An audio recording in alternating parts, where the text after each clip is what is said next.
Welcome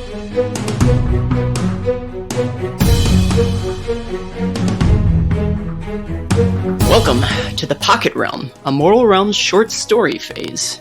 Grab your hammer so we can clear a path through the chaos and forge our own narratives in the Age of Sigmar. Your allies through the Realm Gates this episode are Davy. How's it going? And myself, Aaron. And I'm pretty good. How are you? I'm doing good. I am looking forward to trying this new idea out. So Me too. I am so nervous. Not that nervous, a little nervous, because I'm in such great company and I don't want to let you down. It's hard to distinguish between the nervous energy and the caffeine energy. It's very true. They go hand in hand. In fact, that's why I drink it. So hey everybody, we got a little something different, a little something new that we're experimenting with today. Mortals, we heard you loud and clear. We heard that you wanted more Mortal Realms, you want more story phase, and you want less Aaron. And lucky for you, 2 out of 3 ain't bad. So what we're trying to do is we try to come up with a way to deliver on that without creating too much of a drain on our personal lives. Like how could we squeeze a little bit more out of these mics that we've got? I think Davy's got a new one. He's got to put it to use. Yeah. So we're trying this. So what if we covered the Black Library Age of Sigmar short stories in a similar fashion as the story phase? It's something that's already in our wheelhouse, stuff that we're already reading. So we figured we could share it with you, the listeners. And so if you're a patron and you're hearing this, you're probably listening to it on our Patreon-only audio feed, which is awesome. That's very cool of you. And if you're listening to this on the main Mortal Realms channel, I can't predict the future, but my guess is that we've packaged a few of these shorter episodes and released them as a single anthology bonus episode a few months down the road, which is our intention. Also, let us know how cool the future is. Oh, please. Are our cars flying by then? They have to be. I feel like We're on the cusp. But that is our intention. The idea is that everyone's going to be able to hear this and subsequent Pocket Cast episodes eventually. And so what we're doing today, right now, is that we've got Davy and myself, and we're going to talk about Heart of the Fallen by Sarah Cawkwell. But you know what? Maybe in the future we'll swap folks in and out. Maybe we'll invite a few guests along the way, but we're going to sort of figure it out as we go along. It's very exciting and I guess a little nerve-wracking. A smidge. Davy, any other thoughts? No, is that about right? I think that sounds like the vision that you had that we're going to now execute. Flawlessly with precision and accuracy. Grace and aplomb. All of the above. So this is a story phase, so let's jump right into it. In the story phase, we delve into the stories, characters, creatures, and environments of the 9 realms. The story that we're covering today, many are the perils of the Bloodwind spoil, and great are the rewards for those who can hunt and bring down one of the great chaos-touched beasts of that infernal land. For Dire, Open, Skies, and Fleetfoot, a trio of youths seeking to make their names among the untamed beasts, the hunt is on, but not all of them will return to their tribe unscathed, and only one can truly claim the glory of the kill. Dibs, me. Damn.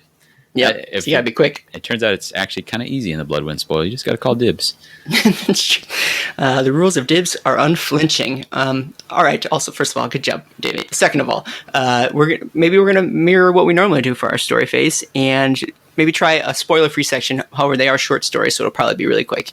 But let's first talk about why we are reading this. I don't know if you guys listened to our last story phase episode of the Mortal Realms, where we talked about the Warcry Anthology, chock full of Warcry short stories from a wide range of different authors. But what better way to follow that up than with another Warcry short story? If you didn't get enough of it before, here we'll give you a little dessert. A little taste at the end. I think so. It feels like the Venn diagram of people who haven't listened to the main anthology cover but are listening to this has got to be quite the tiny sliver. So yeah, and whoever you are, I'm raising an eyebrow at you. What are you doing? How are you spending your time? Get on board. So I suppose when facing down the barrel of a 3-hour episode versus a much shorter episode, it's tough to say. In which case, I take back what I said, listener. You're cool. You prioritize your time efficiently, and I respect that. But we like the Warcry Anthology so much, we figured we just would keep that train rolling and read on to this short story as well. Plus, we liked Sarah's Proving Grounds, the Corvus Cabal short story enough that we had to check this one out as well. So, all right, let's start with some facts. When does this story take place? Well, if you listened to our last episode, you heard us say that who knows, really, right? This is, I think Paul referenced a term of like the perpetual now, which is to say it doesn't necessarily line up with any timeline that matters.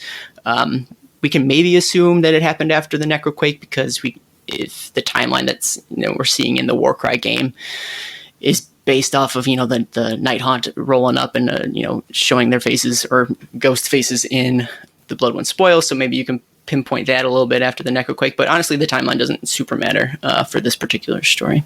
Right. I mean, it doesn't super matter for us, and part of that's because it doesn't matter for the characters. They are living in the now, right? They don't have this great sense of history, or some of them don't. We've seen other warbands that do have an idea that they came from somewhere, right? Mm-hmm. Well, and furthermore, like we sort of talk about when we read the Shadespire novel, like time can sometimes work weird here anyway. So even if we did know generally when it was, it would be hard to guarantee that it happened in any given sort of time frame. So time is an odd, fickle mistress in the Bloodwind Spoils. Oh, hey, speaking of where, let's talk about where that is. So we're back in the Bloodwind Spoils again, which is the main sort of space ground geographically that we know about in the 8 points, at least as it pertains to Warcry. There's plenty of other areas that are left unexplored at this point, but as of right now, Bloodwind Spoils is where we're spending all our Warcry time. For this particular story, we follow our characters out basically on the wastes, on sort of the wild places of the Bloodwind Spoils. Like we have mentioned that there are different cities and outposts and things like that, but we're nowhere near them. We are again in sort of untamed, unclaimed territory, which I think sort of contributes to the story that we're reading. Let's take a look at the Who. Some folks that we've never met before. So, as Davy mentioned in the story blurb, we are following a number of untamed beasts. So that's the warband that originally hails from Gur, but they are the wild, sort of feral, bestial warband that exists in the Warcry universe, or whatever you want to call it. So we do follow an individual character. There's a couple point of views. So an individual character named Sharptongue, who is on the hunt that they sort of reference in that story blurb. And then we're also following a group of kids who are on his trail, on the hunt trail, however you want to define it. We sort of find out more in the story, but we do get those differing perspectives between the individual and the group, who are all chasing something down, whatever it ends up being. Your classic coming-of-age story in a nightmare hellscape. Sure. Well, I mean, I know that. Middle school. Through and through. Yeah, exactly. So it really resonates with me, having to hunt down bestial bird creatures to survive, to earn my keep in high school. But what do we know about these folks? Just the fact that they're part of the Untamed Beasts. They pride themselves on their hunting prowess, which is, contributes greatly to this story, to their strength, to their speed. They do what they do in sort of service of the Great Devourer, which is their version of God out there on the Bloodwind Spoils. And so you better believe that these folks are, even though they're kids, are at least relatively equipped to survive out there, and it makes it for an interesting story. David, what do you think about our characters here? What do we know about them? They're all, even in the context of Warcry, where the war bands are made up of individuals who are, even their leaders are just kind of pretty small scale on the Age of Sigmar battlefield. These are small scale within that small scale. So we're talking plains runners. It seems like so we don't even have like the big movers and shakers of this particular war band of Untamed Beasts. And that's one way to learn more, is like, here's what it looks like. Here's this perspective from the bottom looking up. So that was kind of a good take on how to go about it. Yeah, I think in the anthology, we saw a lot of from the top down sort of perspectives. And we didn't get as many, though I think there were a couple from the bottom up. And this is a great example of learning quite a bit through the viewpoint of those folks who aren't, the leaders of their war band, or maybe, one day aspire to be. So that's super interesting. As far as the what goes, we did talk about that story blurb, but I mentioned we do get these differing perspectives from these two groups. It's a hunt story, a chase story, but we get sort of different time lapses, or we're jumping from different perspectives of very similar settings, which is ends up being pretty cool, and it sort of keeps you engaged, and I think it makes for a very good story, and we can sort of learn with the characters as they go along. But we won't get too much into the spoilers quite yet. Is there any other facts or figures you want to talk about as it relates to the Heart of the Fallen? Yeah, just like we talked about with it being set in the Bloodwind Spoils, you could consider that as a fifth character here, because that plays in a lot. So we get to experience the Bloodwind Spoils pretty viscerally in a number of ways. Sure, and I think that makes for an interesting story, which is my mini review. But we can maybe just jump headfirst into our full spoiler coverage with our spoiler phase. Dun dun dun. Okay, so one of the luxuries of being able to talk about these short stories is that they go real quick, and so we can get through the plot efficiently and effectively, and we can get to the interesting juicy bits later on. So I mentioned that we've got our two perspectives, and the book starts off with the perspective of that Sharp Tongue, and so he is, I don't know, maybe a plains runner. I can't remember exactly what they say, but he is not in quite a position of power yet, though he aspires to be. And to do so, he wants to gain glory and recognition by chasing down an unnamed beast at this point, which he calls Meat, which was endearing to me. Yeah, I marked that as well. I thought it was I thought it was cool to think that you're either the hunter or you're the meat, and that's how it goes. Yeah, so. Or sometimes both, but you may not know it. And so he's on the prowl, and he's spending a lot of time in his mind because he doesn't have anyone else to talk to. Just like thinking about I can't wait until I catch this meat. It's an inevitability, and when I bring it back, I'm due for great things, and I'm going to get great accolades. Though he doesn't know words like that. I think Sarah Cawkwell does a good job of establishing that by you don't even get his name right away from his perspective, which makes sense because you don't think you don't think in the third person when it's Davy. What do you think I'm going to say? What do you think I'm going to say to that? I always think in the third person. Aaron's the best. So it starts out. It's from a mystery narrator, which we pretty quickly kind of piece together who he is from that. But I think it's a good little bit of storytelling. It's a small choice, but it's an effective one. Yeah, agreed. And so once we've got a little taste of that character, we do jump over to the second group of perspectives. And so we've got Anari Fleetfoot, Open Skies, which is Anari's brother, and Dyer, who they at one point called brother, but we find out soon thereafter that he's not actually related, but rather just a member of their close tribe. And Dyer is the brother of Sharp Tongue. So we've got quite the intermingled telenovela family relationships going on here. But the three of them, Anari, Open Skies, and Dyer, are basically on Sharp Tongue's trail. So he's been gone for a bit, and they thought that they ought to go find him, to put it simply. I can't remember. Was he gone for too long, or what was their impetus to go after him? So I think it's driven from Dyer. He says he would never openly admit to such weakness, but he had concerns for his brother's safety.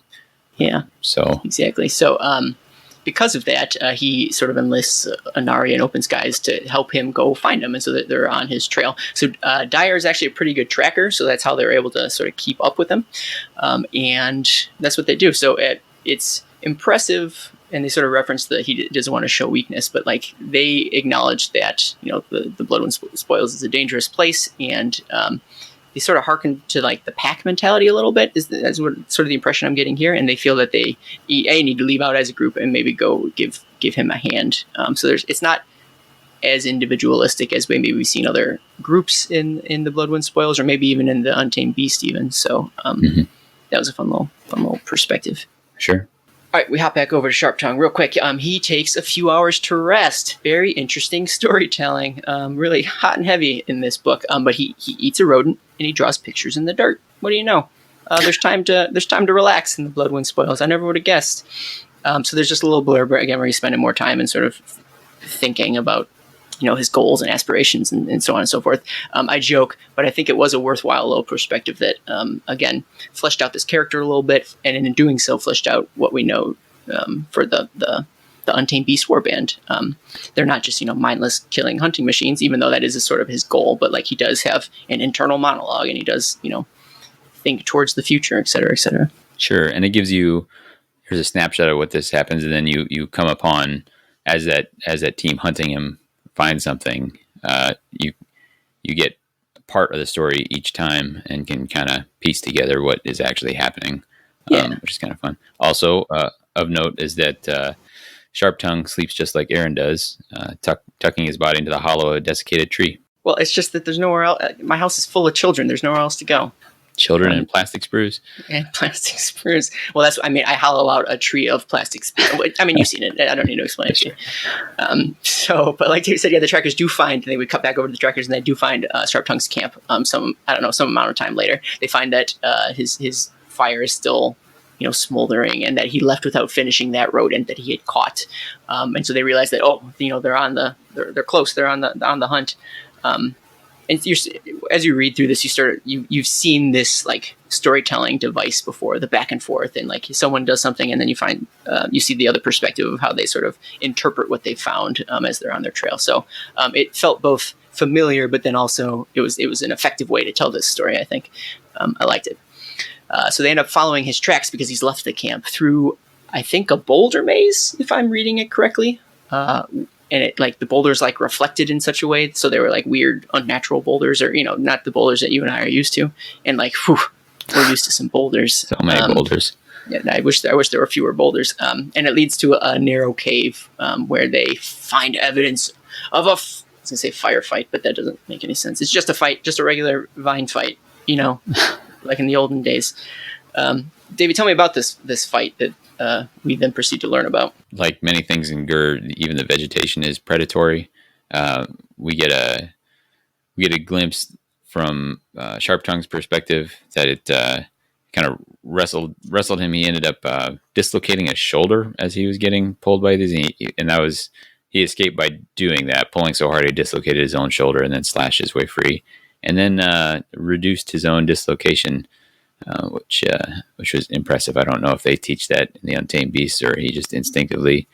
He basically slams it until it is fixed, which is a real all or nothing way to fix things. But that's how I fix most things. So did you say reduced his dislocated? Is that the term for fixing a dislocated thing? Yeah, you reduce a dislocation or something like that. So. Hey, listeners, you learned something, or I learned something, and I'll assume you learned it too.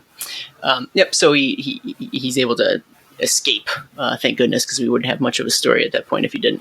And so the trackers, the rest of his warband, find, like we said, had found the evidence of this fight, and they proceed deeper into this cave system where presumably Sharp Tongue has escaped to as well. And so they're navigating these narrow passageways, and I don't want to call them hallways, but different branching cave paths, and they pass all sorts of crazy, unnatural, like Blood Wind Spoil wonders. At one point they walk by like a living furred wall. Yeah. It's like breathing that they touch, because why would you touch that? I understand furry stuff, is adorable and cute, but this is not the time or place. Well, and I like that the one that spots that is like, I'm going to pass on mentioning this to the other, I was like, that's that's so freaky that I don't think I'm going to mention it to the others. Like, we'll just keep doing our thing. Like safety be damned. There's a giant eye that if I understand correctly, it was blinking out creatures. They were erupting from its... feathered reptiles are dripping from the pupil and scuttling across the wall in different directions, 9 legs flailing. Even as open skies watched, the great eye blinked ponderously, its iris leaking iridescent light. When it reopened, a tide of tiny gold and crimson spiders spewed from within. For somebody who's read a lot of Black Library fiction and weird, crazy chaos stuff, this was pretty up there in the weird and unsettling category. So I'm right there with you. And I like that they see this and they say, "Hey, this place was clearly blessed or cursed by the Devourer." It's a big deal. I'm not sure if it's a good big deal or a bad big deal, but it's a big deal. depends on the day, I guess. Yeah. And there's also like a bubbling pitch stream. If those other things weren't enough, there's this as well.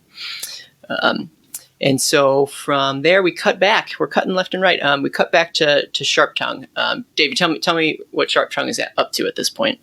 So Sharp Tongue is finally closed in on his prey, and we figure out that it is in fact a very large Raptorix, which is neat because did you have any idea it was a Raptorix before this point? I didn't. I in retrospect, it could have at one point. It talks about a barbed snout being visible, but I didn't think back to the figures. I thought it could have been, clearly could have been anything in my mind or whatever. So, but I thought that was neat, and I thought that definitely sounded like a challenge that would be appropriate for this group.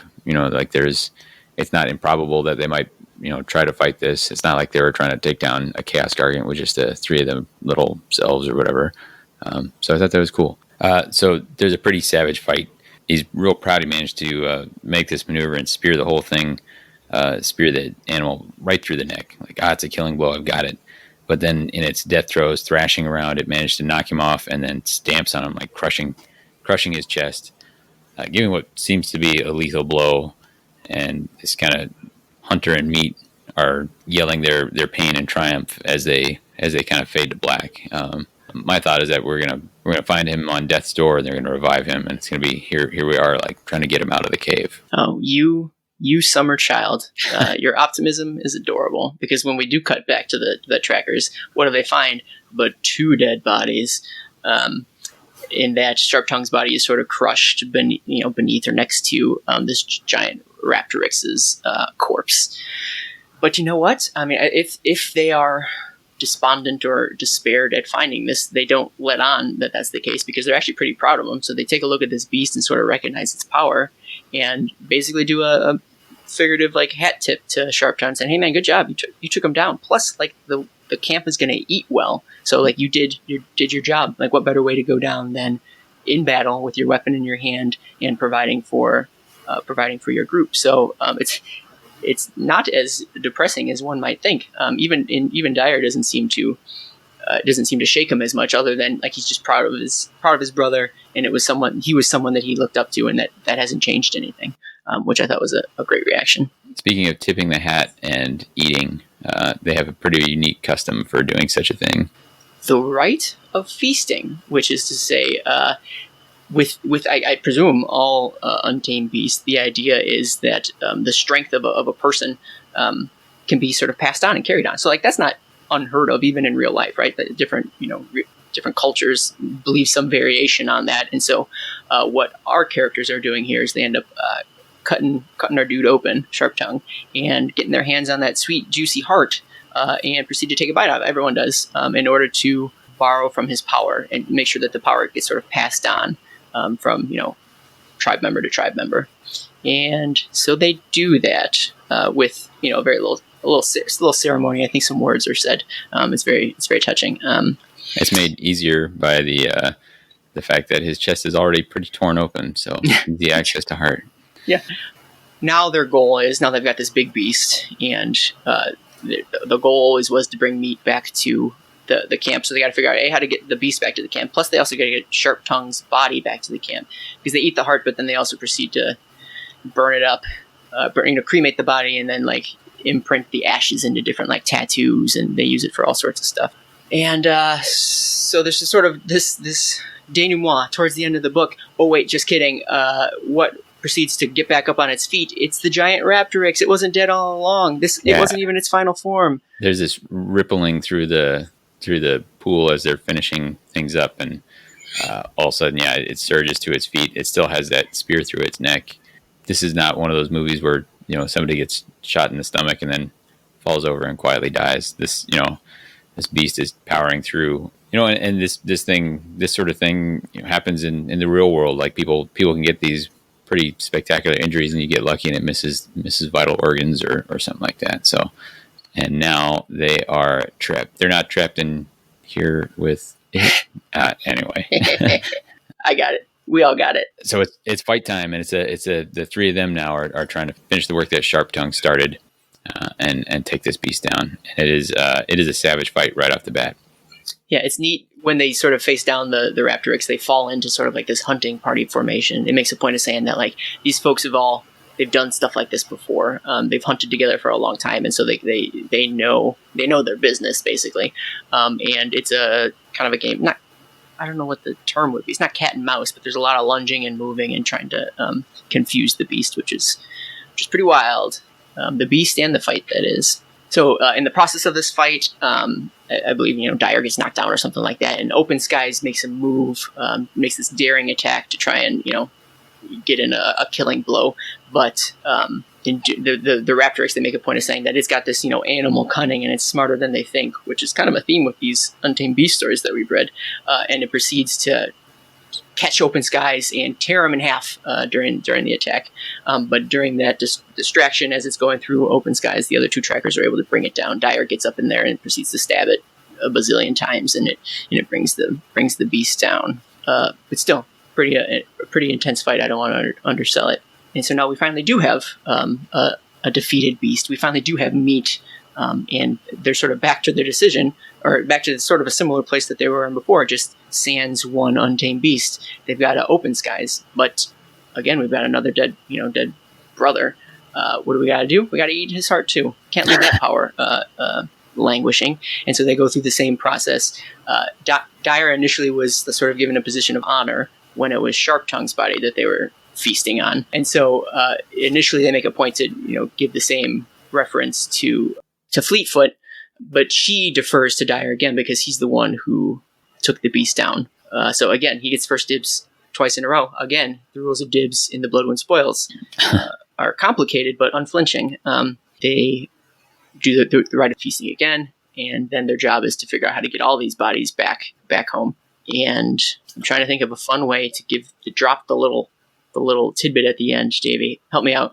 Well, so they have a logistically difficult problem ahead of them, right? They have 3 bodies and 2 people to bring all this bring back. But as they're finishing up their ritual, somewhere just on the edge of hearing, there's a soft splash and ripples disturb the underground lake, which is exactly what we saw before the beast surged to life again the last time. So what do you think? Is it the same beast or is it something else?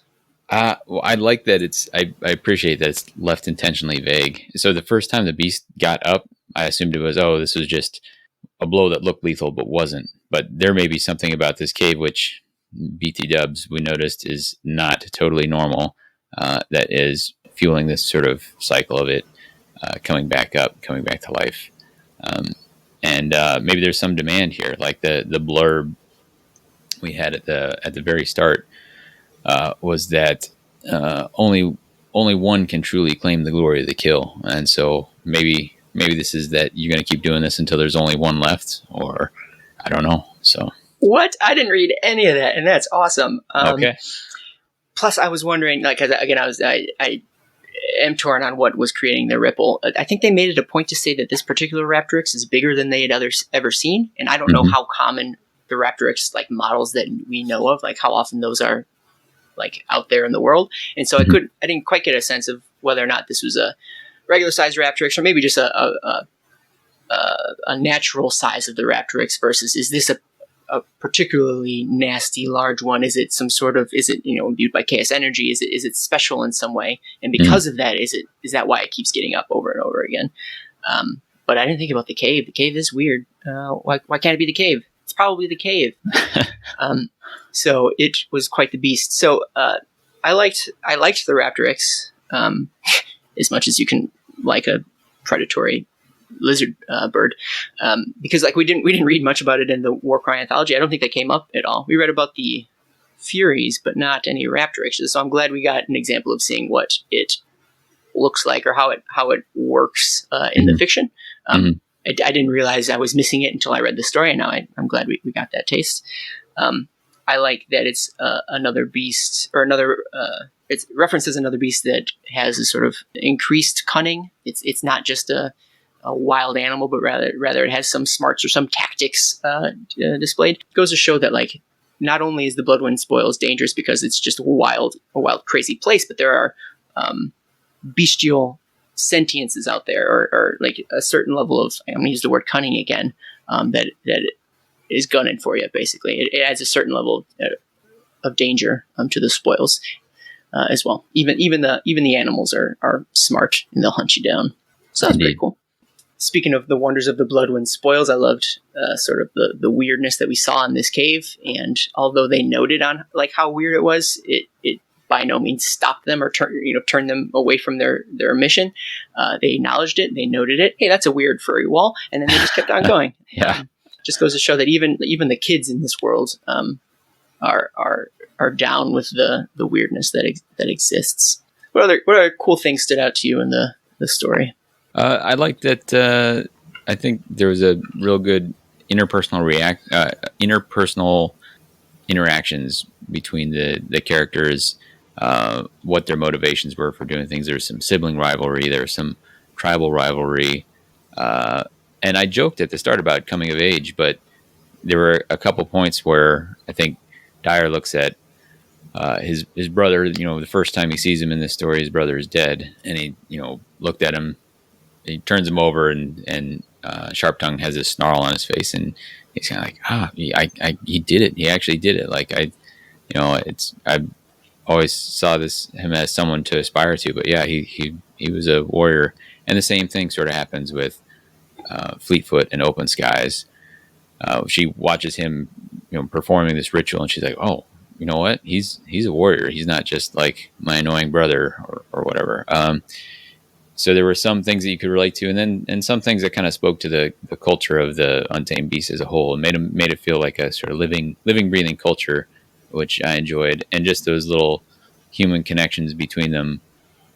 Strange as they were enough to invest you a little bit more in these characters that you really only see for a short time. So I thought Sarah Cawkwell was real efficient with what she did in this story, providing action and that sort of human element.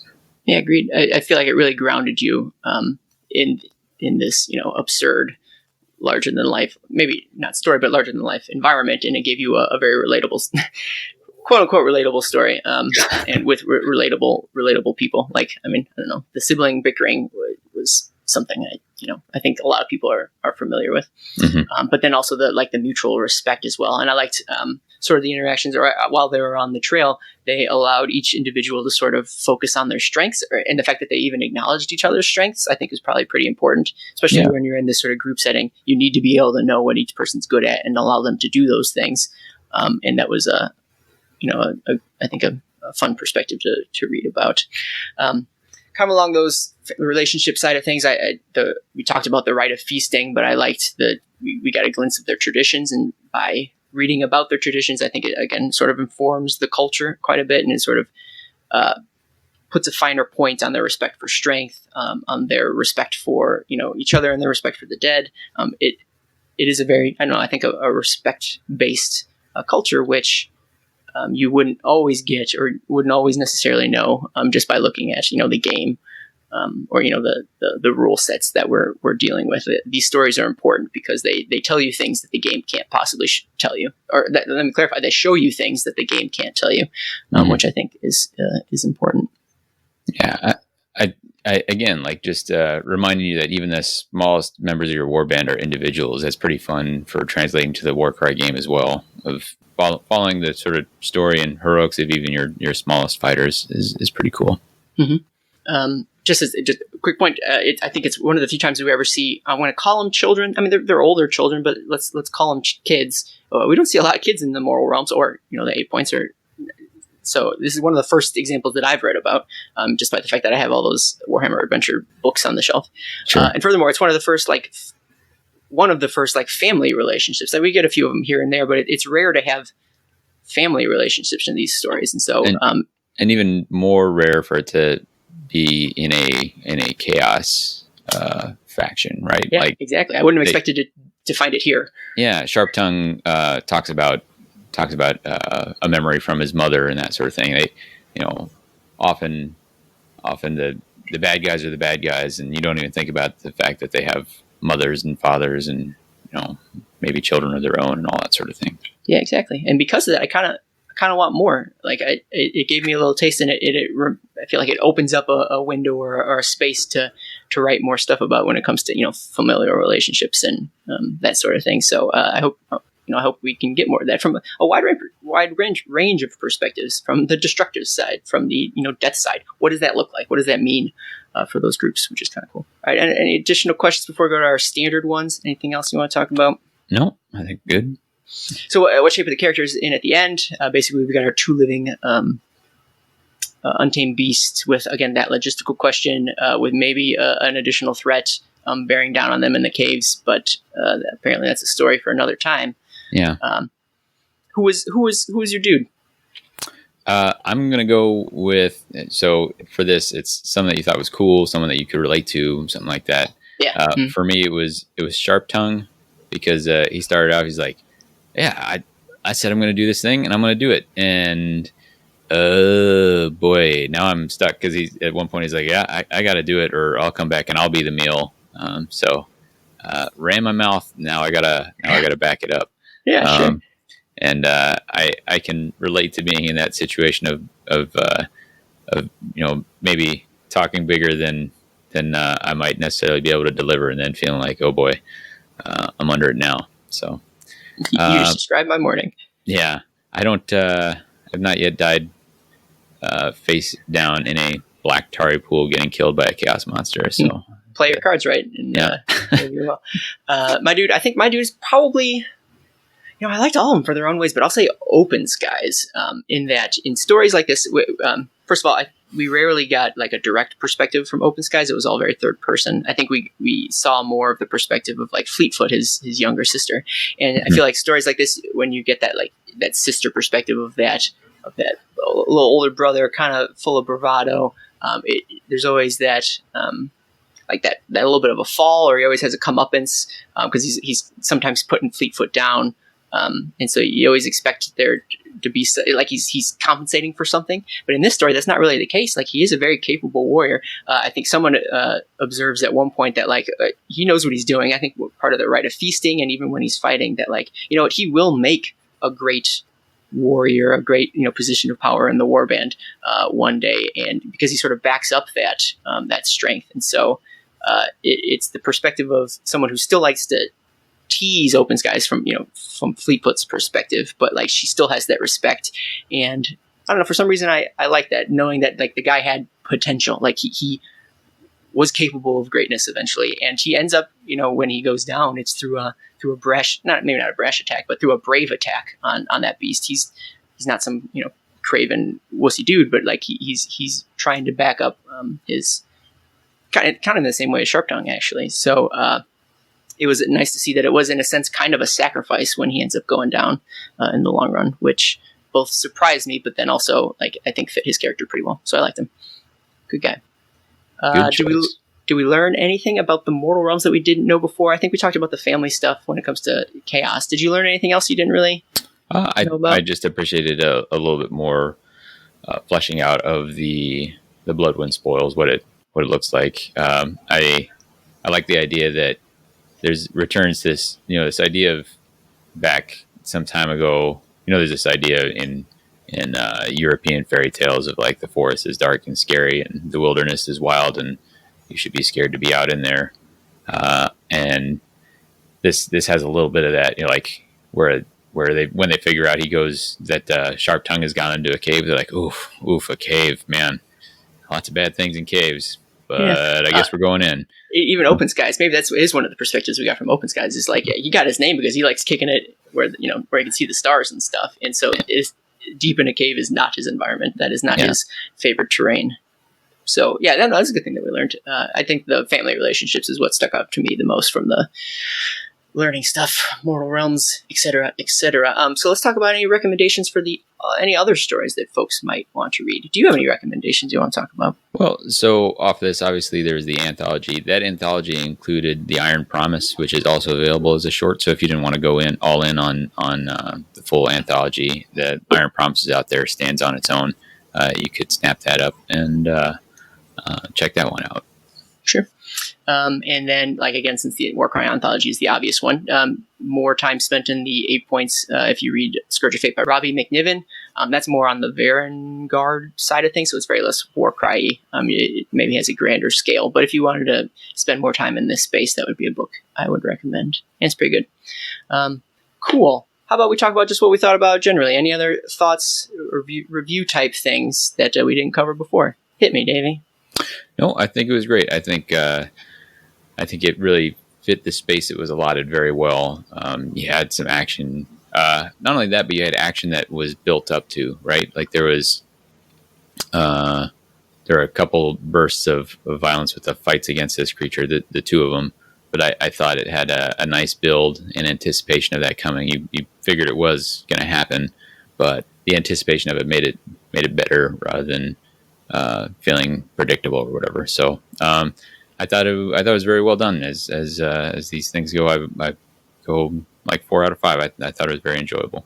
Sure. And I'd be happy to recommend it to, if somebody was like, how do I, obviously for Untamed Beast, but even just Warcry in general, getting a sense of scale and scope. Like this is a pretty good one to put forward. Man, your review is so good. I want to echo. Let me give a review of your review. Great job. 5 out of 5. No, because I want to echo the point, and I hadn't really thought about it, but it does fit the space very well. The pacing is top notch, and it is very clearly beginning, middle, and end. Had a little twist at the end. Like it had all the things I like in a story at a great length, at a great size. It always kept your attention. The jumping back and forth from the point of views never got dizzying. Like it always seemed appropriate. So I really liked the storytelling, like the mechanism by which the story was told. I think was really great. I liked the characters. I felt for the characters. So it's amazing that in that short amount of time we were able to get so much. I don't want to repeat you, but yeah, I agree that it's a good jumping off point for the Blood Wind Spoils. I think you learn a lot and focusing on a small area, but then it informs you to like the greater threats out there. So I thought that was cool.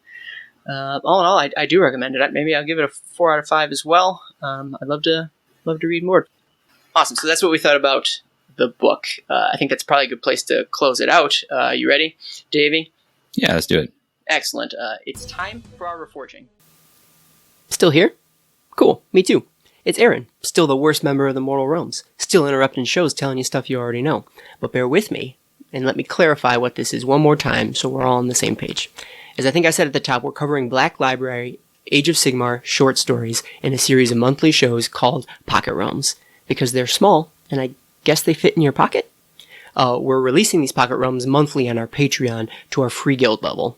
That's also the level that grants access to the secret patron channel on our Discord, themortalrealms.com/discord. So if that wasn't reason enough to join before, this here's another one.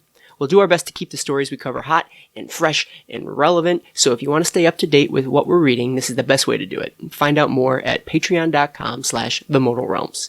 However, you may be asking yourself, I'm not a Mortal Realms patron yet. How am I presently hearing the sounds of these sweet, sweet Pocket Realms gracing my ears? And to that I'll respond with, hey, it's me, your inner monologue. Don't you remember that one time Aaron said that after a couple of shows had been released, he'd package a group together, in this case 3, and release them as a bonus episode on the Mortal Realms podcast? I sure do. I do remember, Self. By the way, are you hungry? 'Cause I could eat. Let's grab a bite. Okay, I'm back. It's me again. So if you don't want to be a patron, that's fine. I don't mind. Just sit tight, and every few months we'll release the shows for everyone bundled together. That's what you're listening to right now. That's what this is. And by my count, you've got a couple left, so I'll let you get back to it. Enjoy.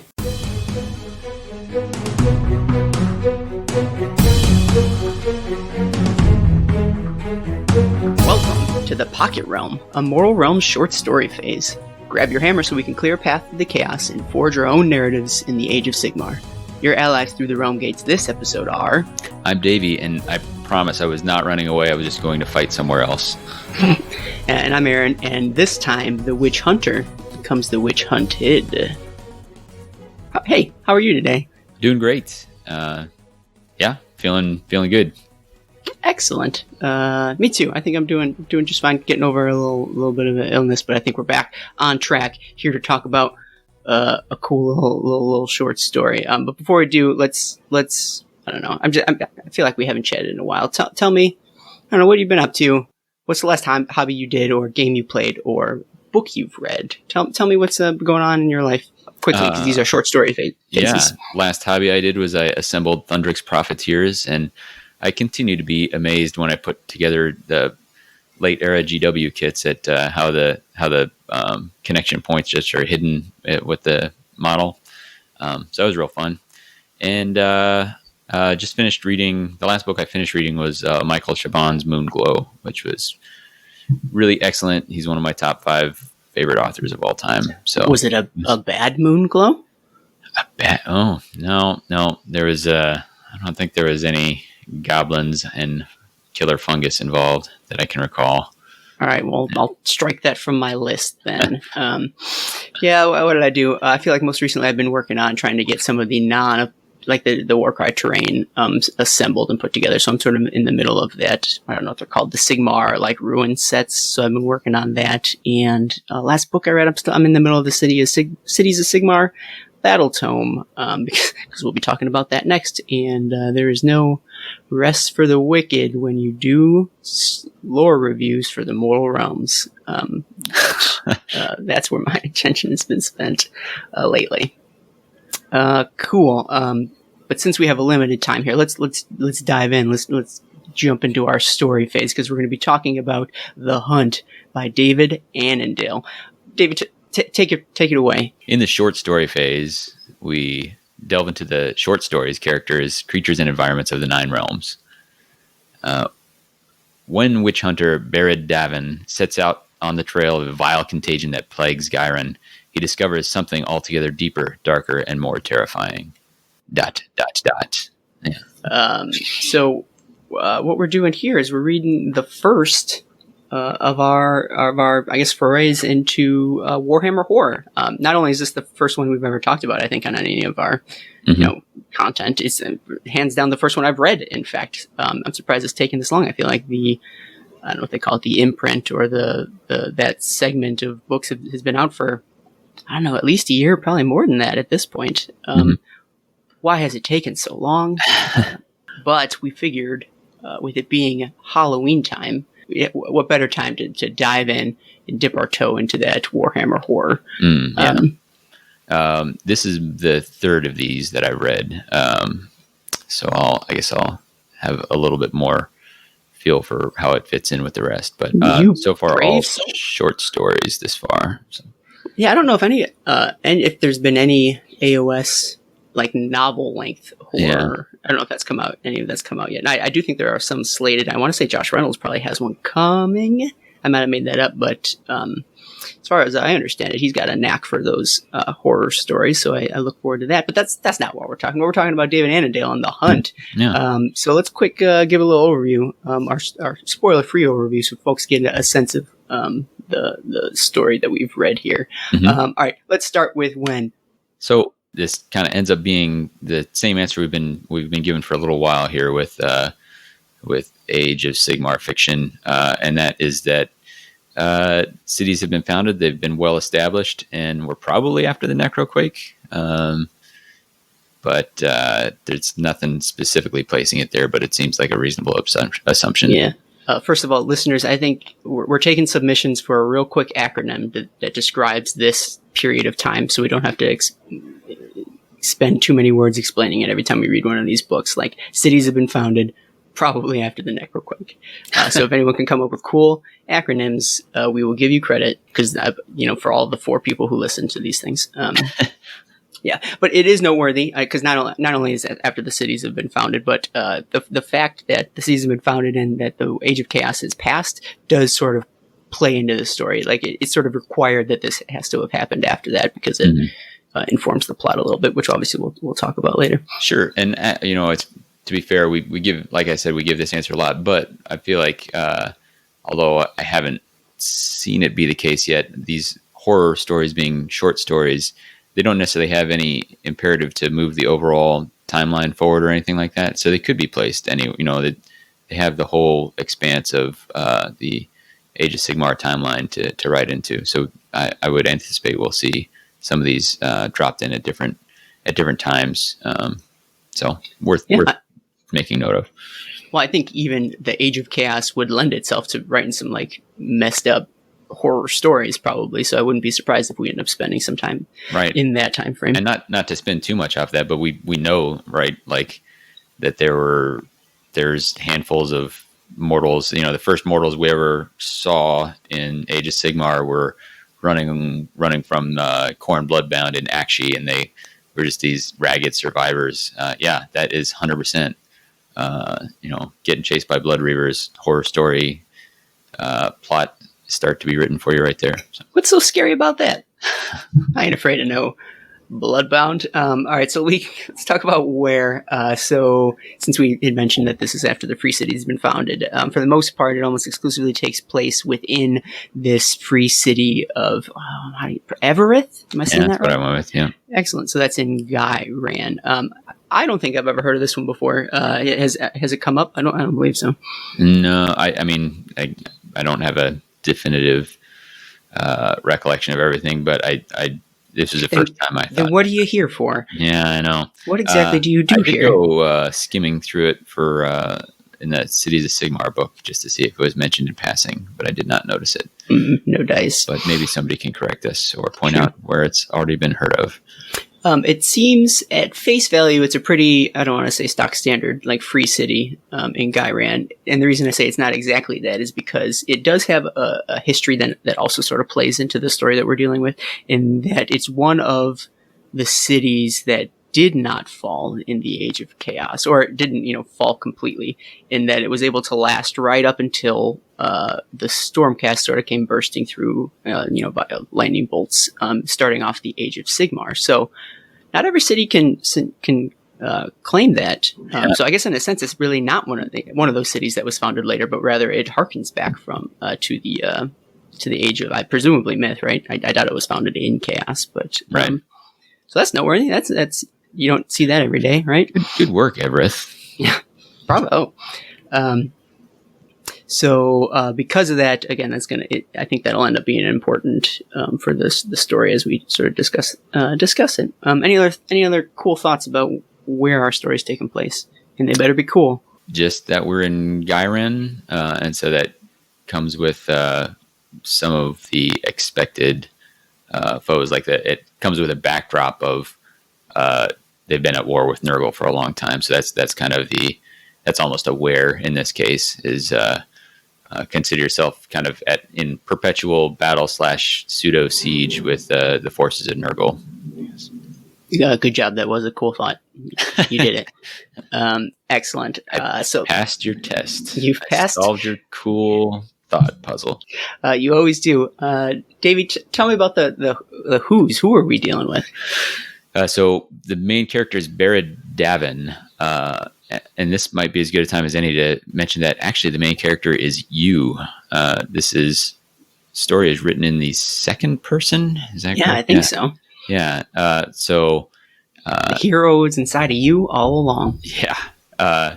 So kind of like you wake up and so you're inhabiting the role of this Barad Davin right out of the outset. And I thought it was a real interesting choice. We can talk more about that later.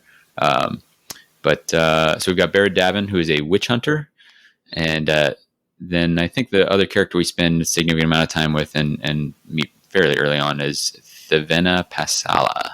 That sounds right. Who is an old compatriot of yours, Barrett's. Wait, mine? Oh, I guess we do go way back. Thavena, best buds. So it's hard to dance around this concept while we're still in the spoiler free section, but this witch hunter, this Barad Davin, is a hair bit different than the witch hunters that we normally see. I feel like the Callus and Toll, I forget which one in that one is the witch hunter, or some of the other witch hunters that we've seen in the Hammerhall story. They're also very confident and effective, and they're always 2 steps ahead of whatever their current problem is.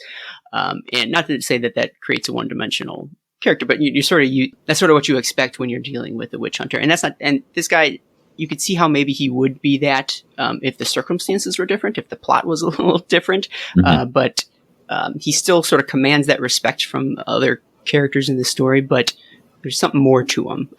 He's I'm trying to think how to put it, and I guess maybe this is is that he's sort of beset by this trouble that's making him less effective. Like he's lesser. He's tormented. Yeah, exactly. Torment is a good word for it. Than your run-of-the-mill witch hunters, and I think because of that, it ends up making him that much more interesting. Even though the book is, 20 pages longer, however you look at it from an EPUB perspective. But so we'll spend more time talking about that. But that I think makes him stand out. He's just not your typical witch hunter. Yep. Poor guy. And that's established real early on, and that was a definite bonus for me. I was like, this is something different. This is something I haven't read before. So sure. It sort of proves the fallibility of witch hunters as a whole, even. Mm-hmm. And any other what's beyond what you sort of explained in the story? There's a mystery to be solved. There's, like we said, a torment that serves as sort of the backdrop throughout the rest of the story. Mm-hmm. But I reckon maybe, unless there's anything you want to touch on, we could probably just jump into our spoilers. Let's do it. The spoiler phase? Cool. So I don't know if it was a spoiler because it's like the first thing you know about anything, but I didn't necessarily want to dive right into it. But the reason the guy's tormented is because he looks out his window every night and there's a ghostly host that is slowly sort of rolling like clouds on the horizon in his general direction, screaming like, well, I'll say a banshee because they are at least one banshee. Mm-hmm. And that's how we're introduced to, I guess, ourselves. In that case, Barrett. He's a witch hunter in this free city, sitting in a tower, and he can't ever get any sleep because in the past, I don't know, a couple months, I think they say, he's got these ghosts that are encroaching on him ever so slowly. Yeah, and there's an interesting description of this where they're this swirling, swarming horde that appear to be racing towards him, but are still, even despite this great speed, are still approaching like they're in some weird time warp where they look like they're moving really fast and they're just getting it closer and closer each night, but it's little by little. Yeah, he says something to the effect of like the ethereal distances are different than like physical different distances. Yeah. And so like maybe they are covering a lot of ethereal ground, but that doesn't necessarily translate to real life ground or however you want to look at it. So it's basically how you're dumped into it. And I think it's because of this is one of the components of is what sort of separates this story as a horror story is because, I don't know, just the psychological effects of having these screaming ghosts always, quote unquote, knocking on your doorstep. Sure. On top of everything else. Yeah. He is dealing with a whole, Jared Davin, the witch hunter, is dealing with a whole lot of fatigue. And you kind of enter this insomnia sort of thing where like, when a person is lacking enough sleep, like what is actually real, and you can almost feel how that is feeding into all the self-doubt and questioning that he's experiencing there. And David Annandale has done a good job of sort of capturing this doubt, and doubt, like we said earlier, is an emotion that we don't often associate with a witch hunter. There's an excerpt here like, the end will be bad. You should try to fight them. You don't think you can. You cannot defeat such a horror on your own. You're strong, but you also know you lack the strength enough to try. And so your portion of shame grows for this witch hunter is not how you should face your end. Yeah, like the back and forth there is. You don't ever see any back and forth from witch hunters typically. So yeah, so it's not just a physical danger, but it's this sort of sense of himself was also at risk here, which is pretty impactful, I found. Yeah, exactly. And so Annandale spends some time sort of amidst this internal conversation you're having with yourself, I guess, with the story to give you sort of an idea of who this character is, what he's dealing with, so that when he drops you into the plot of the story, you have this, you're aware of what this backdrop is. This sort of sets the stage for this character and his, I guess, situation. And then the plot sort of kicks off with a knock at the door from his servant, who says, "Hey, you've been hired. You got a job. Someone needs your help. It's actually this old friend of yours, and she needs you for something." And so then we sort of jump back into the mind of the character as he sort of explains why this is an important request. This old friend, whose name you said before, Thavina Pasala, Sure. actually was an old war buddy. I use that term very loosely, of Baron, because they had fought together back in the Age of Chaos. Actually, hold up. So maybe this isn't after the cities have been founded, come to think of it. Because given that the city never fell, and these folks had, if they're still alive, but they still fought in the Age of Chaos, like, they probably, it was like centuries after the Age of Chaos that the cities were founded, or at least a century, right? When the cities were founded. So this is probably before that, come to think of it. It could be, yeah. I wasn't sure if if the fighting they were referring to happened during the Age of Chaos, or if it was just some of the ongoing fighting. Oh, I guess maybe I can't quite assume. I just was under the impression when they said, the Stormcast came and saved us. Oh, sure. Yeah, was like when the gates opened and the lightning struck and all that. Fair point. Start the episode over. We have so many corrections. We got that. Oh goodness. So, hey, listeners, forget what we said before. This is now the new canon. But the point being is that they had been fighting and defending this keep, which was actually serving as like one of the major defenses for the city in which they live currently.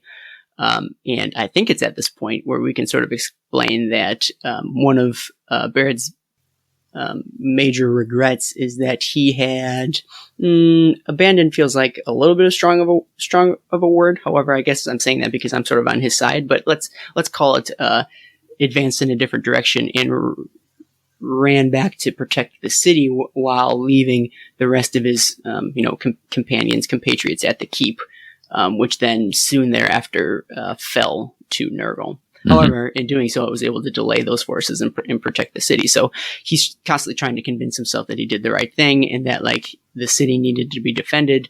And even so, like, some of his companions were able to survive. This Thavina was able to survive and get out of there. So like he's still trying to convince himself that he did the right thing and that he hopes that like she can forgive him too. And he's taken this request from her as maybe a sign that she's sort of forgiven and forgotten. So he's excited. He's nervous, especially given his mental state right now with the ghost still sort of chasing him, quote unquote.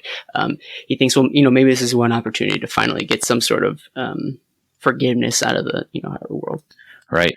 And with he's seeing a narrowing window for that opportunity because he's acting as if he has a doomsday clock on him, right? Like his time is limited. When this swarm of ghosts catches up to him, it's going to be game over.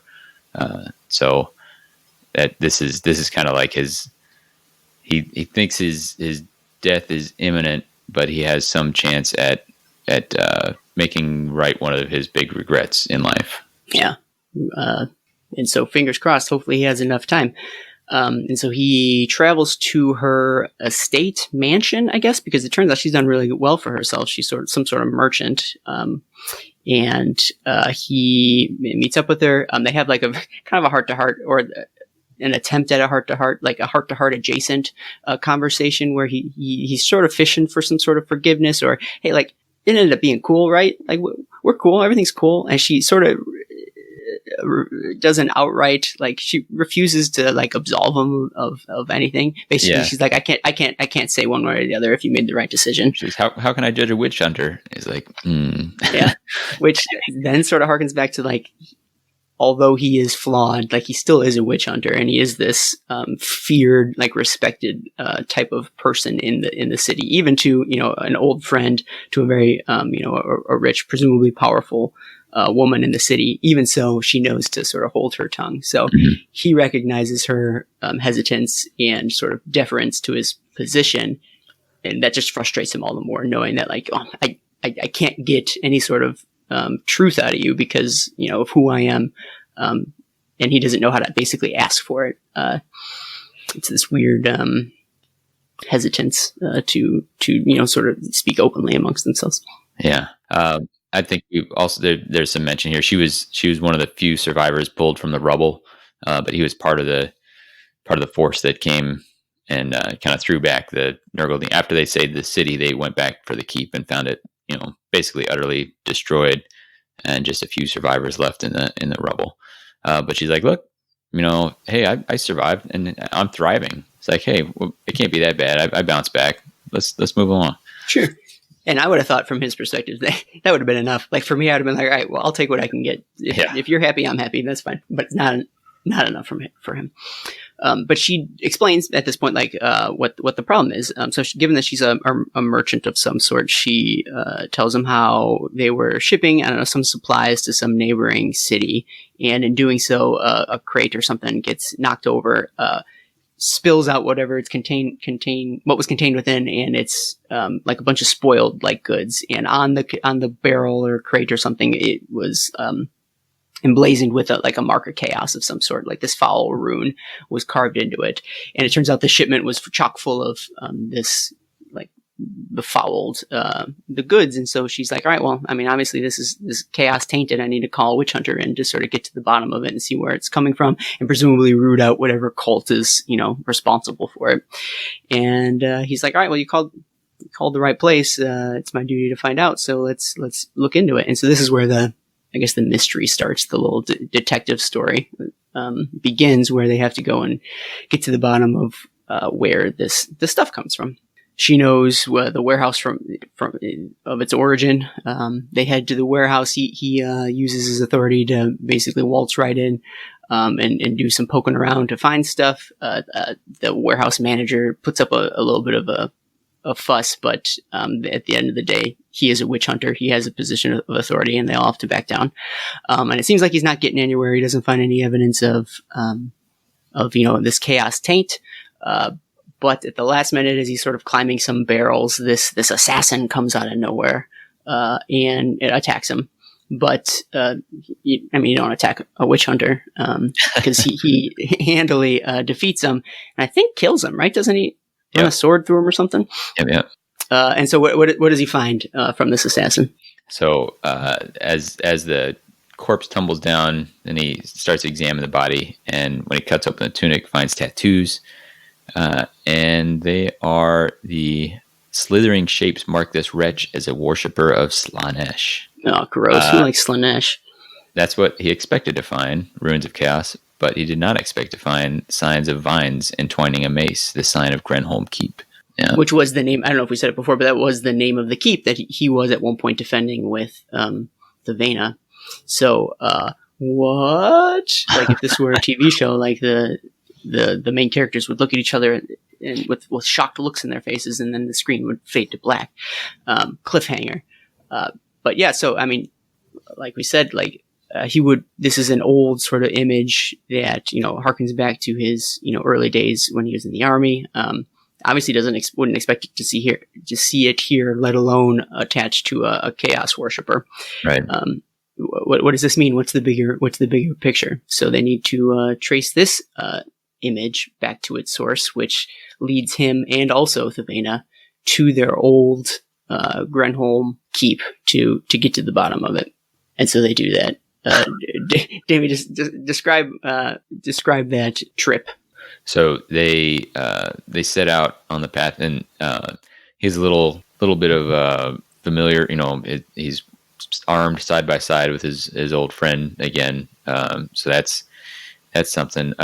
She's wearing her old armor from when she served in the the military as well, even though it's still all dented and blood stained. But she could never bring herself to clean it and have it repaired. Yeah, so it's still battle worn. They get there, and there's a moment where they are ahead, or they're in front of the ruins of the keep, and he asks Thevena how many survived. She says, "I don't know. No one else." She saw no one else when she emerged, but that means little. She was below ground, alone for days, which is pretty intense.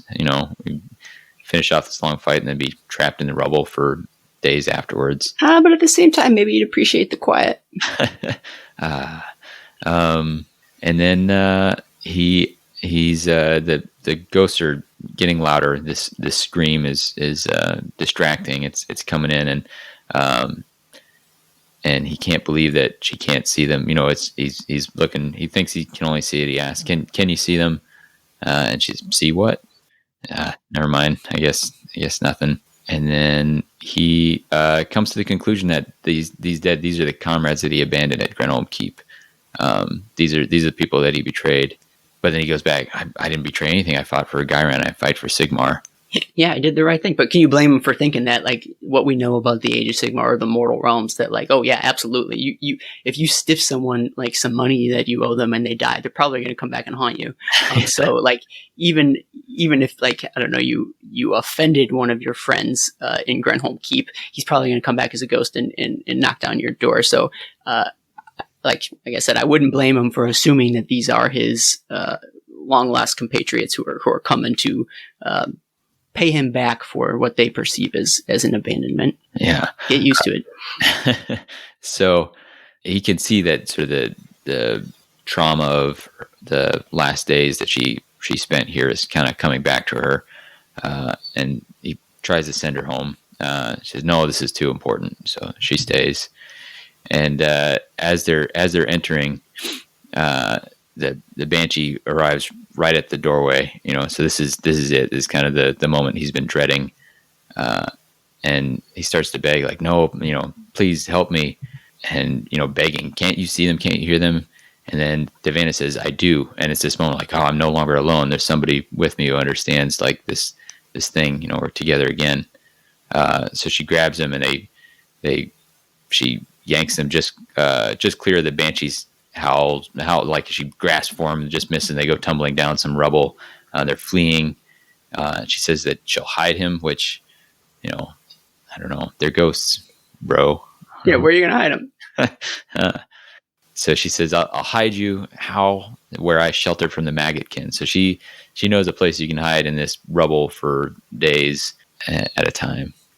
Anyway, so in the pursuit, as they're fleeing, he did notice right before the Banshee arrives, he saw this rune, which is sensuous in its curves but marked in blood on the way down here. So there is still if you're into runes, anyways. Yeah, and who isn't? But he's like, okay, I got time for that later. If I can survive, I'll hunt again, and I'll be honest. So descending down deep into the dark, down to this vault deep down, and then Vanna pushes a stone aside. She says, hey, in here you can hide. And he kind of comes up close and looks, and it's all super dark and black, and that's scary. And then all of a sudden he feels something slice across his tendons in the backs of his legs. Ouch. And it is the Vanna has slashed him, basically immobilized him, and then kicks him into the vault. And she whispers, there's ecstasy in purest revenge. I have given my worship for this ecstasy. It is glorious. And as he slides away into the dark, he finds the spirits fall upon her instead of him. So, got him good. Sweet prank. Yeah. So he has this realization that these ghosts were trying to warn him, except they're ghosts, so they're doing a bad job. They are not effective. They're too scary to be someone warning somebody else. But they're warning him of the danger it is. So it is the dead of Grenholm Keep, and they are coming for him. They're coming for him to warn him. And in this fear state, and who can blame the guy? But he wasn't able to understand that. And then she betrays him, kicks him down. He slides, comes to a jarring stop, and he is wedged in way down deep in the dark, wedged in between stone. Which, if we got anybody out there who is claustrophobic, you're probably getting triggered right now. It's pretty bad. Like water's trickling down into his mouth, and then it says, "In your mind, you are screaming, believing yourself to be absolutely alone. So alone again, or is he?" Oh no, because if any of you are keeper of secretophobic, it turns out the person who's been talking to us the whole time in that sort of second person narration isn't just an omniscient whatever narrator, but rather it is a keeper of secrets who's been telling us this story this whole time, and he or she has designs to torture Barid for all eternity, which seems like way too long. So this is the twist and then the twist here. When one twist isn't enough. Yeah. I was satisfied with the first twist. I didn't know I needed the second twist. Yeah, no. So it sort of came out of left field, came out of nowhere. I mean, I guess we always knew that something was up, especially when I feel like these days every mystery always has to have this big what reveal. Yeah. And I think for the longest time I was convinced that the Davina probably was still on his side. And I really was sort of happy to see Barrett have an ally here. So it hurt all the more when she slashed his tendons and booted him down into a hole. Yeah. The thought had crossed my mind that this might be a setup to betray him. And some of that is because, you're reading Warhammer Horror, it's probably not going to turn out great for people. So just let me have my naive hope, Davy. Well, I had that hope too, that just because the thought crossed my mind didn't mean that I wasn't like, oh man, like I hope I'm wrong. Like I hope she's cool. Can she be cool? I don't know if it's better or worse, but I sort of expected that, like, oh, he finally found a friend, but then like that gets taken from him. Which I guess it did in a sense, but poor dude. So like it was a despite us talking about it. In fact, it probably took us as long to talk about it as it would take for you to read it. It was a pretty short story, but I feel like it was packed with some interesting stuff. It kept the scenes moving, and we covered some ground. So some things I want to talk about. First and foremost, given that this was like my first horror story, Warhammer horror story, I wondered, do we agree that it is classified as a horror, and what makes it a horror story? Did you think it fit the bill? I think so. I think setting the tone with this tormented character right from the start kind of had that, and then you have your kind of moments of light, moments of relief where he meets his old friend, and so you have these moments where you're like, well, maybe there's some hope in here. I think it fit pretty well in the horror genre. I don't know. What was your take? So I'm wondering, even when they announced the Warhammer horror, I was, I guess, interested, or not confused, but like, there's so many of the stories that we read that are just regular Warhammer stories that I would consider very horrific tales. Like whenever, we head into the Garden of Nurgle in like Plague Garden, like, how is that not a horror story? It's terrifying in there. I guess maybe it's because like the good guys are triumphant and they come out on top. But like there's plenty of stories that we read where the good guys don't win, or your morally gray characters come out on top, and so on and so forth. And there's plenty of disgusting, like terrifying scenes. So I didn't know what would separate a Warhammer story from just a Warhammer horror story from just a Warhammer story. I haven't read it to say for sure. I feel like a lot of the Age of Sigmar full-length novels we read, battle is often some manner of centerpiece in there. It's not necessarily the stuff that we're most drawn to. And in the handful of horror stories I've read so far, while there might be conflict and violence, battle is not necessarily the center. Okay. See, that's a good distinction, and maybe something I plan on learning or finding out more about. Like maybe that'll end up being true, and that will be what separates these stories from the others. But like whenever you're fighting chaos, there is an element of horrific or death. Like, I mean, both of those things are very scary things that you want to fight. But no, your point is well taken about lack of battle being the most important thing. And I think a lot of horror generally can be psychological in nature. And if that's the case, then the whole ghost screaming, keeping you awake, and then fast forwarding to the end of having you fall into a pit and now being tortured by Slanesh for all eternity after your friend betrays you, after you've been chased by ghosts, that all, I think, lends itself to, a horror type story. So, because of that, I could see how I see how you could make the argument that this is a horror story. I think I want to read more of them so I can then, to your point, like sort of connect the dots and determine the through lines through these horror stories. But if they're like this, I look forward to doing so. I do plan on reading as many other Warhammer horror stories as I can, as long as they're AOS. Get out of here, 40K. Yeah, shoo. All right. So what was your first reaction to like the second person narration, and how did it come sort of first circle once we reached the end of the book? Yeah. Oh, so I love the second person narration. I thought it was a fun twist. I was enjoying the novelty of it. And I thought just by its nature, it kind of forces you into like, it pushes you that little bit more into identifying with this tormented person. And I think that immerses you that little bit more. So I really liked it from the start, and then I really liked it when part of the twist at the end, where like, oh no, like it was not just like a narrative, a writer's choice, but there was even more to it. I like how it allowed the twist at the end of, it wouldn't have been as impactful if it was like, surprise, there's a keeper of secrets down the hole. Like, oh, that sucks for him. But when it was like, oh no, is the keeper of secrets talking this whole time? That was pretty intense, and also gives you the feeling, of this sort of demonic intelligence down in this pit who knows all these things that are going on, even though it's not there. So I thought it served the final twist even better. I thought it was very clever. I liked it. I agree. And to build off one of the points you were saying, in that like the mechanic of the second person like makes you identify more closely with the character.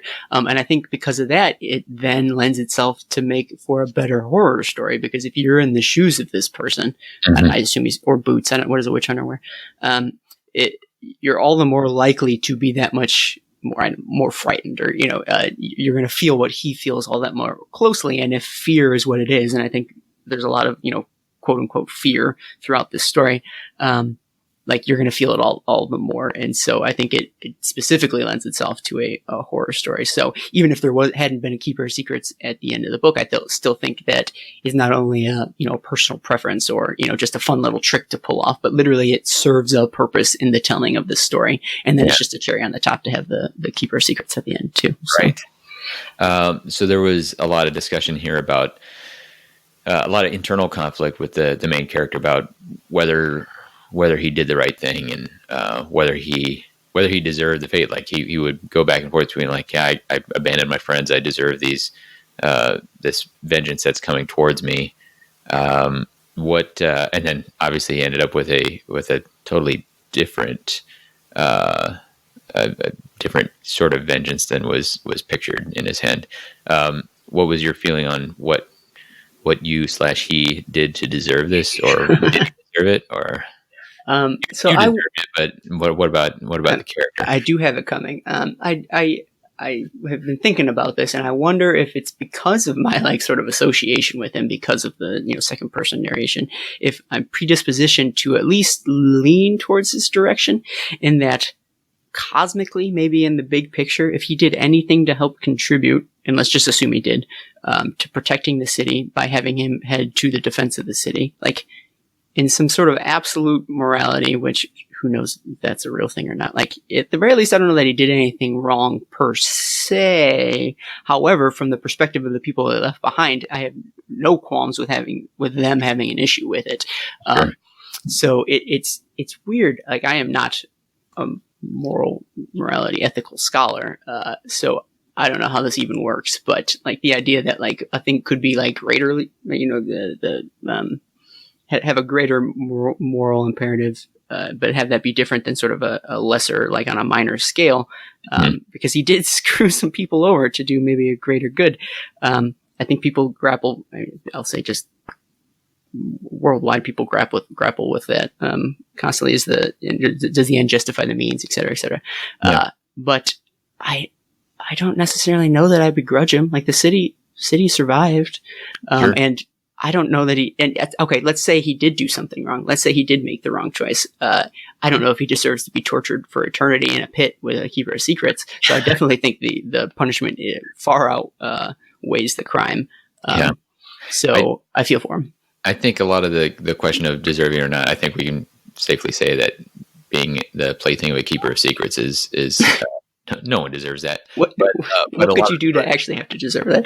Yeah, a lot of the story is given over to him, wondering whether he deserves the fate that he thinks he's getting, which is these vengeful banshees coming true. for him. And what I thought, when this is actually end up being on kind of a double level, you were wondering how reliable of a narrator is, because at times he seems to be trying to convince himself, like, yeah, I did the right thing. I helped. I was one of the saviors. I was one of the reasons. And that certainly could be true, or it could be him trying to convince himself. And then when you figure out the person talking is the keeper of secrets, then who knows? It's all out the window now. But so I like that that remained that doubt. But yeah, I was on the side of he did the best he could. Did we thought was the right thing to do. But in a moment of desperation, in a moment of, this is a thing that sometimes we don't spend as much time on, like in war in a life or death situation, you can be presented with two really awful choices, and both have terrible consequences. And he was forced to pick one, and that doesn't mean you don't think back on that decision all the time, which he apparently does. So. Absolutely. And I think the fact that he ended up becoming a witch hunter in the long run makes me think that he must have gotten some recognition for the things that he did. Sure. It's not easy to do that. So he has to have been, recognized for something at some points is my guess. Yeah. Talking about what he thought his punishment was in the form of the ghosts. Do we think that what do you think the ghosts were? Were they actually his fallen comrades? Were they some other warning or sign? Or, ghosts are like a staple now of the Age of Sigmar. But we know them as sort of servants of death. Who were they in this situation? Yeah, I'd like to think that they are. We talk about the sort of things that we learn about the mortal realms with this sort of thing, and that it feels like, and it's not explicitly laid out, but I like this idea of death and order united against chaos as a common enemy. And this we hear a lot about the broken alliance between Sigmar and Nagash, but here's a way that it still might pop up, because the dead in this case, if they are indeed, and I think they are, the former combatants at Grenholm Keep, then even though they are now spirits, the thing they're trying to avenge is against this chaos cult, and I don't know. So I liked the little bit of building of here's how you might end up with an alliance between two grand alliances. Yeah, I agree. I wonder, even though they're ghosts or banshees or whatever, is presumably in some sort of service to Nagash, maybe not directly, but just generally. I like the fact that they are rushing to. So even though Baird may have betrayed them in some capacity, abandoned them to their fates, and he goes to fight for Sigmar, or at the very least he did it for good reasons. At the very least he went to go do it to save the people, fight for Sigmar, protect the city, etc., etc. But how offensive is it that the Vena was able to survive not by doing good, but by falling to the chaos powers, right? She was able to cheat death by aligning with the forces of Slaanesh, or the Keeper of Secrets or what have you. So they could. He was the lesser of two evils. Sure, he screwed them over, but at least he did it for good reasons. Whereas she screwed him over in a sense, and survived, even though she shouldn't have, by aligning with chaos. And so, if they had to pick one or the other, they're willing to go and warn Barad versus, sure, being on Tavina's side, which I thought kind of neat. They still have I'd like to think they still have a sense of morals, or right and wrong. Mm-hmm. Speaking of her aligning with Slaanesh, so do you think it was because of Slaanesh that she was able to survive? Was that rune already there in Grenholm Keep? Was it something that she created? Did she cry out for something to save her, or did she fall to chaos after the fact? Do you think?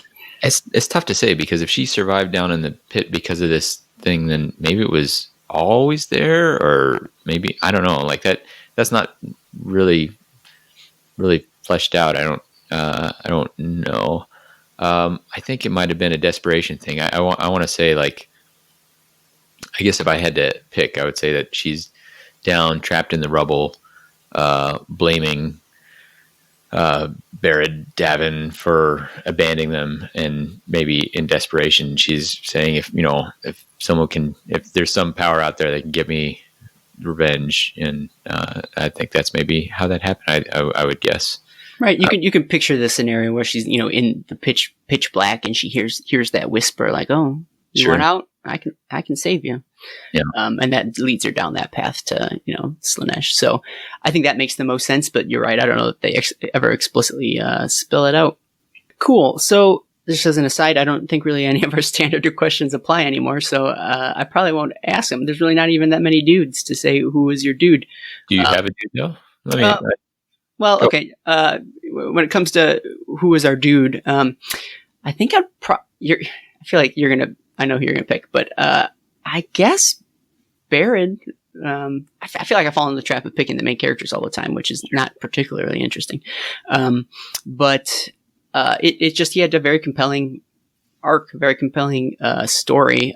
It was unique enough or different enough from like the witch hunters that we see and know that I was interested. Whereas normally I feel like I'm quickly losing interest in witch hunter stories because I feel like we've had a handful of them. So this maybe reinvigorated me.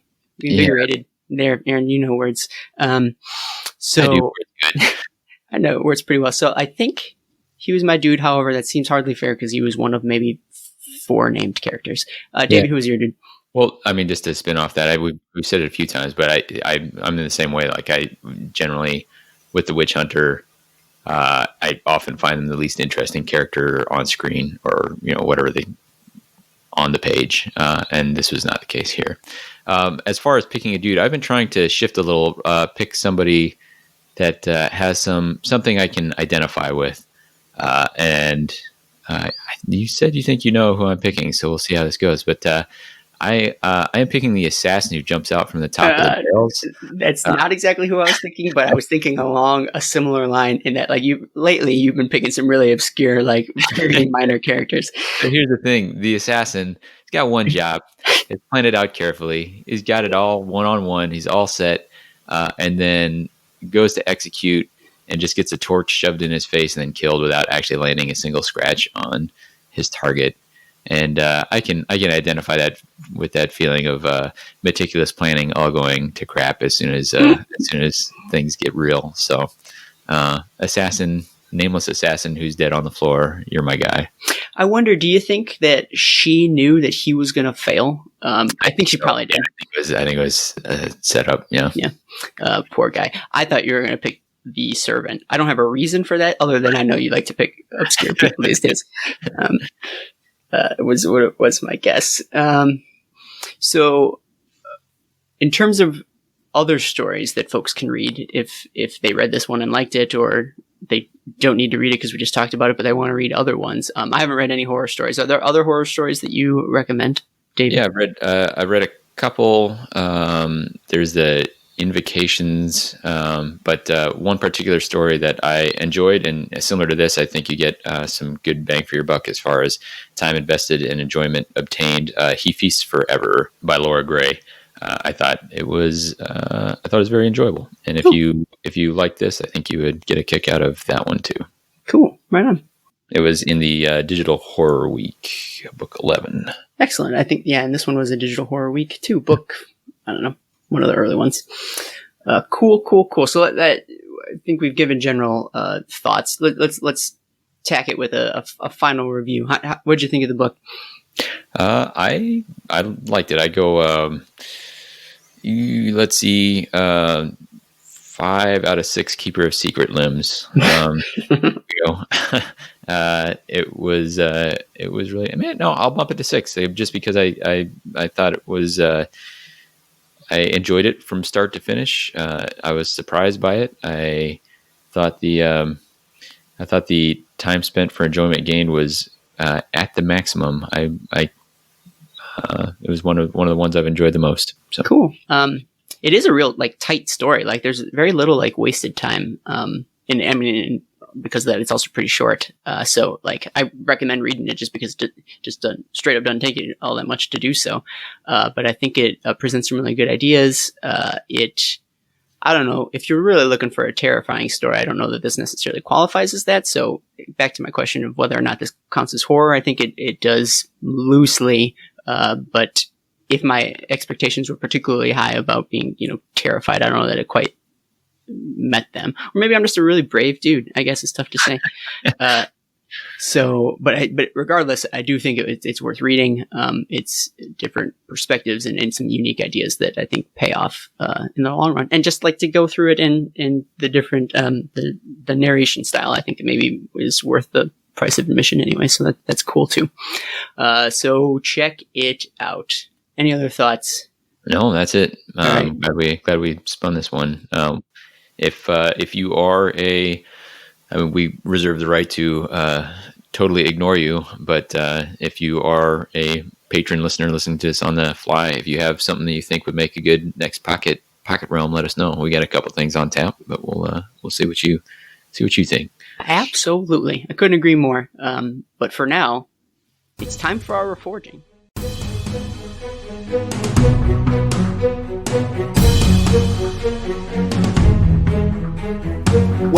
to the Pocket Realm, a Mortal Realm short story phase. Grab your hammer so we can clear a path through the chaos and forge our own narratives in the Age of Sigmar. Your allies through the realm gates this episode are... I'm Davy, and after reading A Tithe of Bone and the Battle Tome, I'm feeling like an Ossiarch Bone reader. Ooh, and I'm Aaron, and if you can't afford the tithe, you're boned.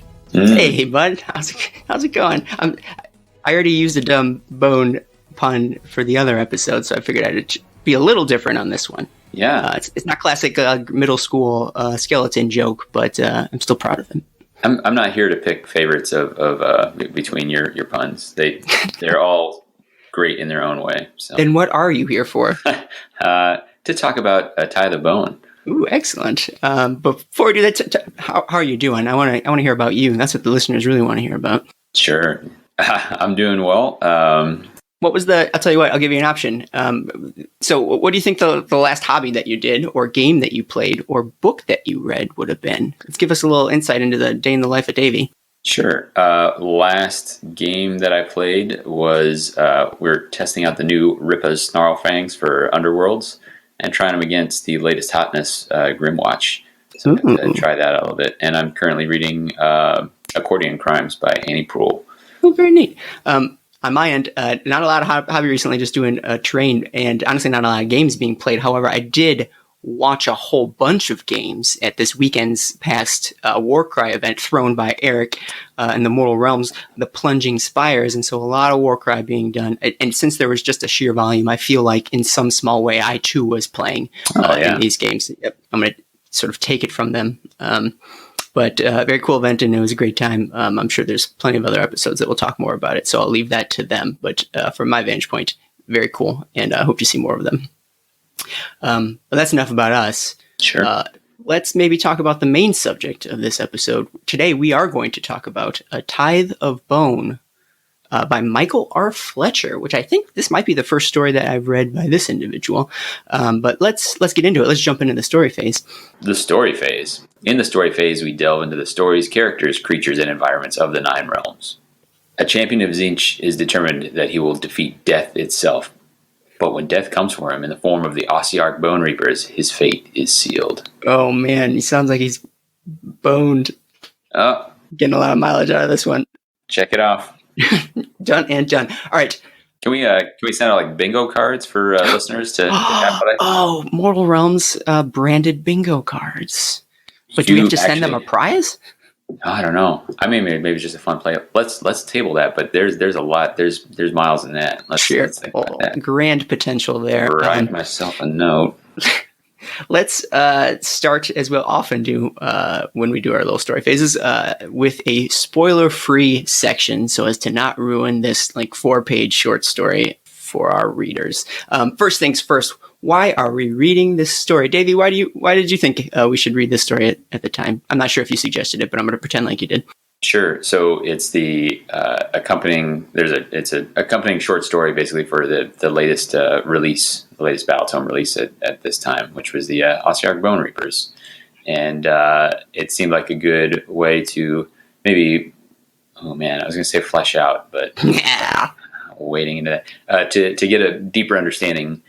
Get another sort of narrative perspective on this army, and so that was our goal in picking this one. Yeah, well, and that's especially important because it is that brand new army, not only just the most recent Battle Tome, but rather most recent Battle Tome of for all intents and purposes, a brand new force in the Mortal Realms. And so we have sort of combed through the Battle Tome and covered that, which, oh God, we're getting into timey-wimey stuff, which isn't released yet, but it will be shortly. But like you said, what better way to fill in the blanks than read a story about these new guys? Because we want to get as much information as we can. We want to learn as much about these Bone Reapers and see how they fit in the Mortal Realms, both the fictional Mortal Realms and also how they fit within our podcasting network. Who knows? They might serve as our accountants. That would make sense. But okay, let's jump into some facts here. When does this story take place? Do you have any thoughts on when our story is occurring?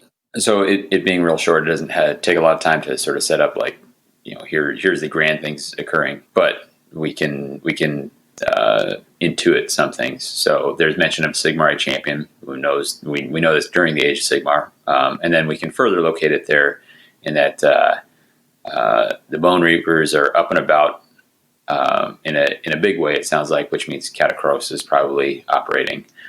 So it also means it's probably after Forbidden Power. So Yeah. Able to localize it a little bit more than we've been able to for the past several of these. Yeah, exactly. We have been lamenting the sort of lack of these stories that are sort of on the front lines of the timeline as we know them, and so this could be construed as an example of that post Forbidden Power. And some of these assumptions are based off of what we learned in the Asciac Bone Reaper Battle Tome. So give that episode a listen as well on the main Mortal Realms Story Phase feed. How about the where?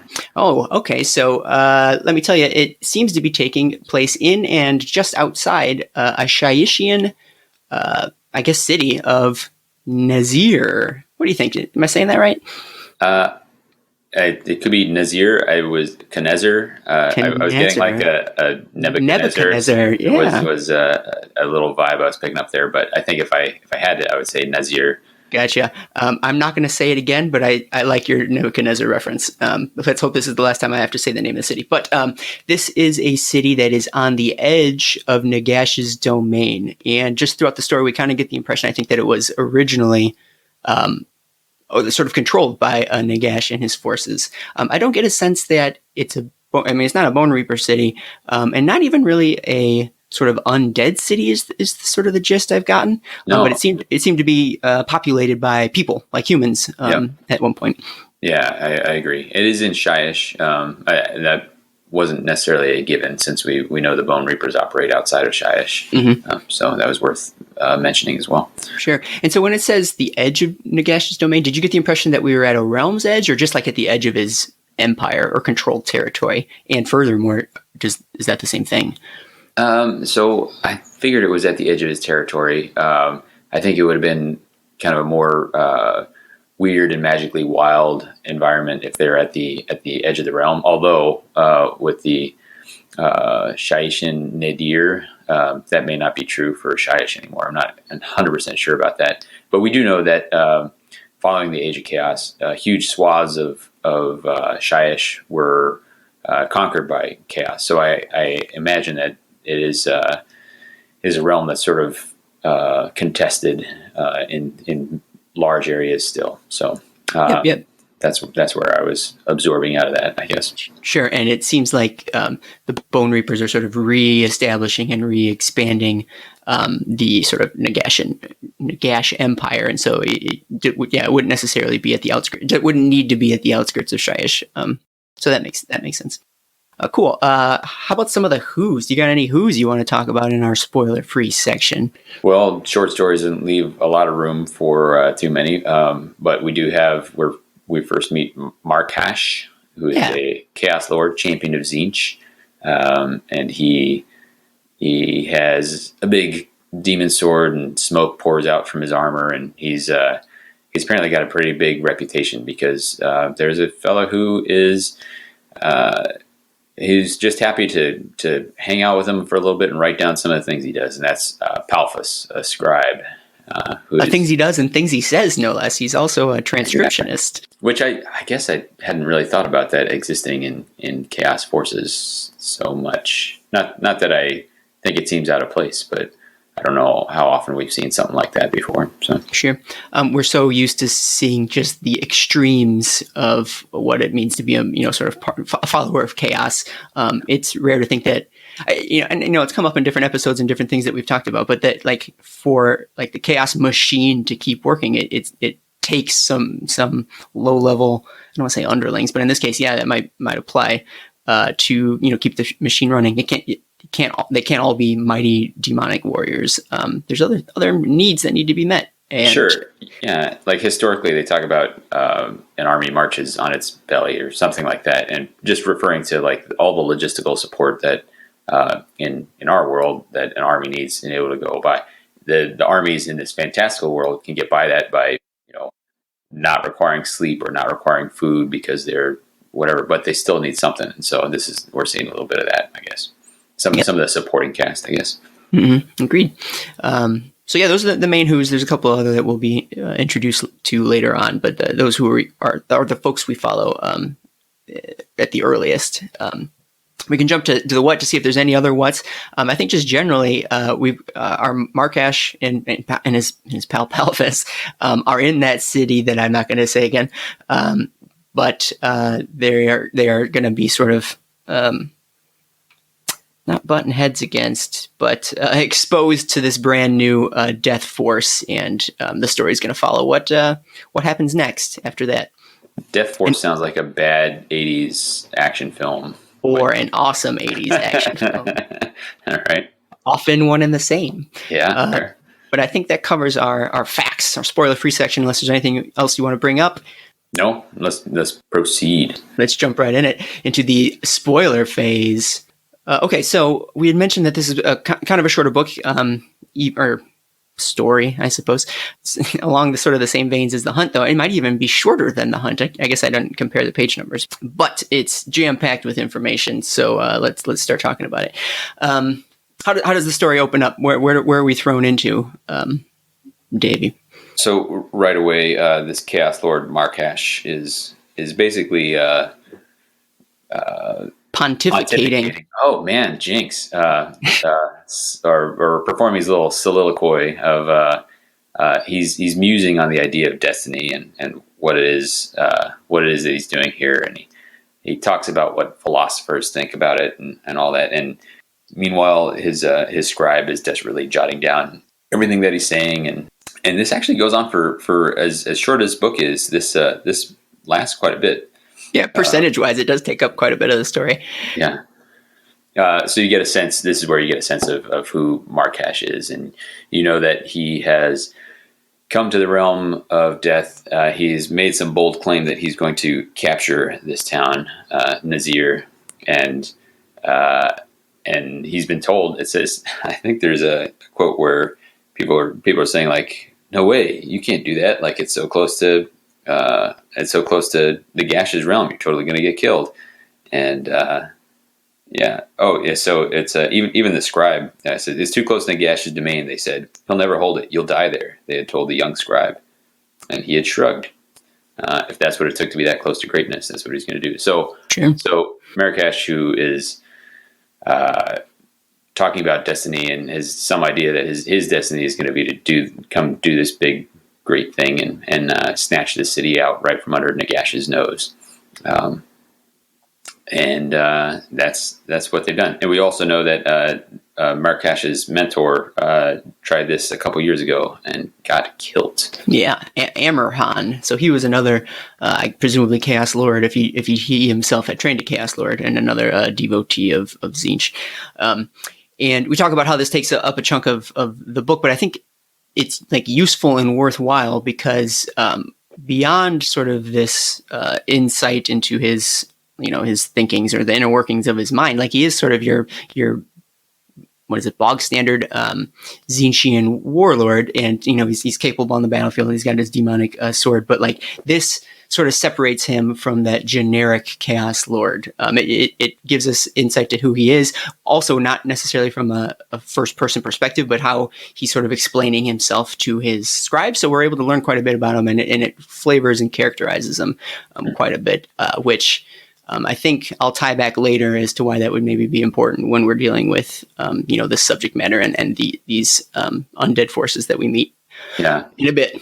We've seen some with like the aspect of, or the chaos god that maybe not most frequently, but often is seen in conflict with death is Nurgle. Like they have this philosophical core difference where Nurgle is this rampant cycle of life out of control, and death is stagnation. It is not that. That's not to see that we've seen plenty of the other chaos gods fighting, but that's sort of the duality that I've had burned in. This was interesting because it talked a little bit about, in some of his speech, he talks about the difference of why Tzeentch would be philosophically opposed to Nagash, and he says Nagash thinks death is everything, He believes all things end in death, and this means his triumph is inevitable. He's a fool. His very nature, his dependency on necromancy, blinds him to the reality. Death is nothing more than an aspect of change. And so he talks about, not everything dies. He says gods don't necessarily die, but they all change. And so in the end, there can be only chaos, because Tzeentch is change and chaos in its most unbridled form. So, I don't know if enjoyed his word, but I appreciated seeing that reasoning, I guess, which you don't always get. Well, first of all, if Nagash had heard him say that, he would be so mad. But additionally, I love whenever an author can take two very unique or independent identities or forces, or in this case, gods, and find the yin and yang amongst them. You can maybe argue that every god has a yin and yang against another god, and just sort of finding those connections, or I guess anti-connections, as the case may be, is sort of like a fun thought exercise. And this is yet another example of it. I remember there's a fair bit of it in like Soul Wars, when we were sort of comparing Sigmar and Nagash, which was a fun conversation as well. No one will ever hear. Dead and gone. I wonder if we talk about it enough over like the next few years, we'll have like cumulatively filled in all the blanks of what we did talk about at the time, and then we could supercut all of them together and create an episode out of it. Sure. That's my sounds goal. Like a job for you. Darn it. All right, cool. So he's in the middle of his diatribe, his one-way conversation with the scribe, where they are interrupted actually with a knock at the door by one of Markash's his second in command, a Chaos Knight in his retinue, named Stain Lishik, who basically says, "Hey, boss, we've got a problem." And then if this were a TV show, that's where it would be like the cliffhanger episode, and it would end right there, and we'd have to wait till next week. But hey, it's a book, and so next page, we find out that there are some. What do they call them? Like weird or unusual undead at the gates of the city that they've conquered, looking to chat at the very least. So Markash does that. So he makes his way to the city gate, stands up on the ramparts, and standing down below is a Mortison Soul Reaper, brandishing a big old scythe. And Markash is like, "Hey, what do you want?" And the Soul Reaper's like, "Hey, we're not like this, not so conversational, but in short sentences, something in the effect of, we're here to collect the tithe." Markash sort of scoffs at the idea, and then he sort of remembers a few months ago previously, they had been sort of warned by a retinue of Bone Reapers who had come to say, "Hey, we're here to," and they're sort of cut off by the Chaos Sorcerer that he has in his employ, who burns the emissary to dust. And so this second group of Bone Reapers at the city gates kind of catches Markash by surprise, because he doesn't really know what they're talking about, because he never really gave him a chance to explain that they're there to collect bones. And there's an interesting, you're seeing the Bone Reapers kind of present demands, but they're doing it in sort of this cultured way, and he's bowing, and there's this sort of not ceremony, but there's this etiquette to it. But they have to translate, and so entertainingly, there's something's lost in translation here. Is like, I don't know, he's saying something about bones and maybe soup. Like, why do they want soup bones? What is that? Whatever. And they're like, were these the chefs for some deranged necromancer? Yeah. And I like that little comic moment, and they're encountering these for the first time, and they're like, the scribe is like, well, I've been around chaos warriors enough, so I know what a body looks like underneath the skin, and this is not it. Like, there's something else going on here. So this is new to them. Yeah, it's their first exposure to him, and so they had gotten some of this information actually from the previous residents of this city, and so that's where we got the sense that there were humans who were living here before, is because they had been conquered and were given information to Markash's forces. Yeah. But at any rate, Markash is like, "Oh, you want bones? Well, take a look around you. We've been killing skeleton fools left and right. Like, take your pick."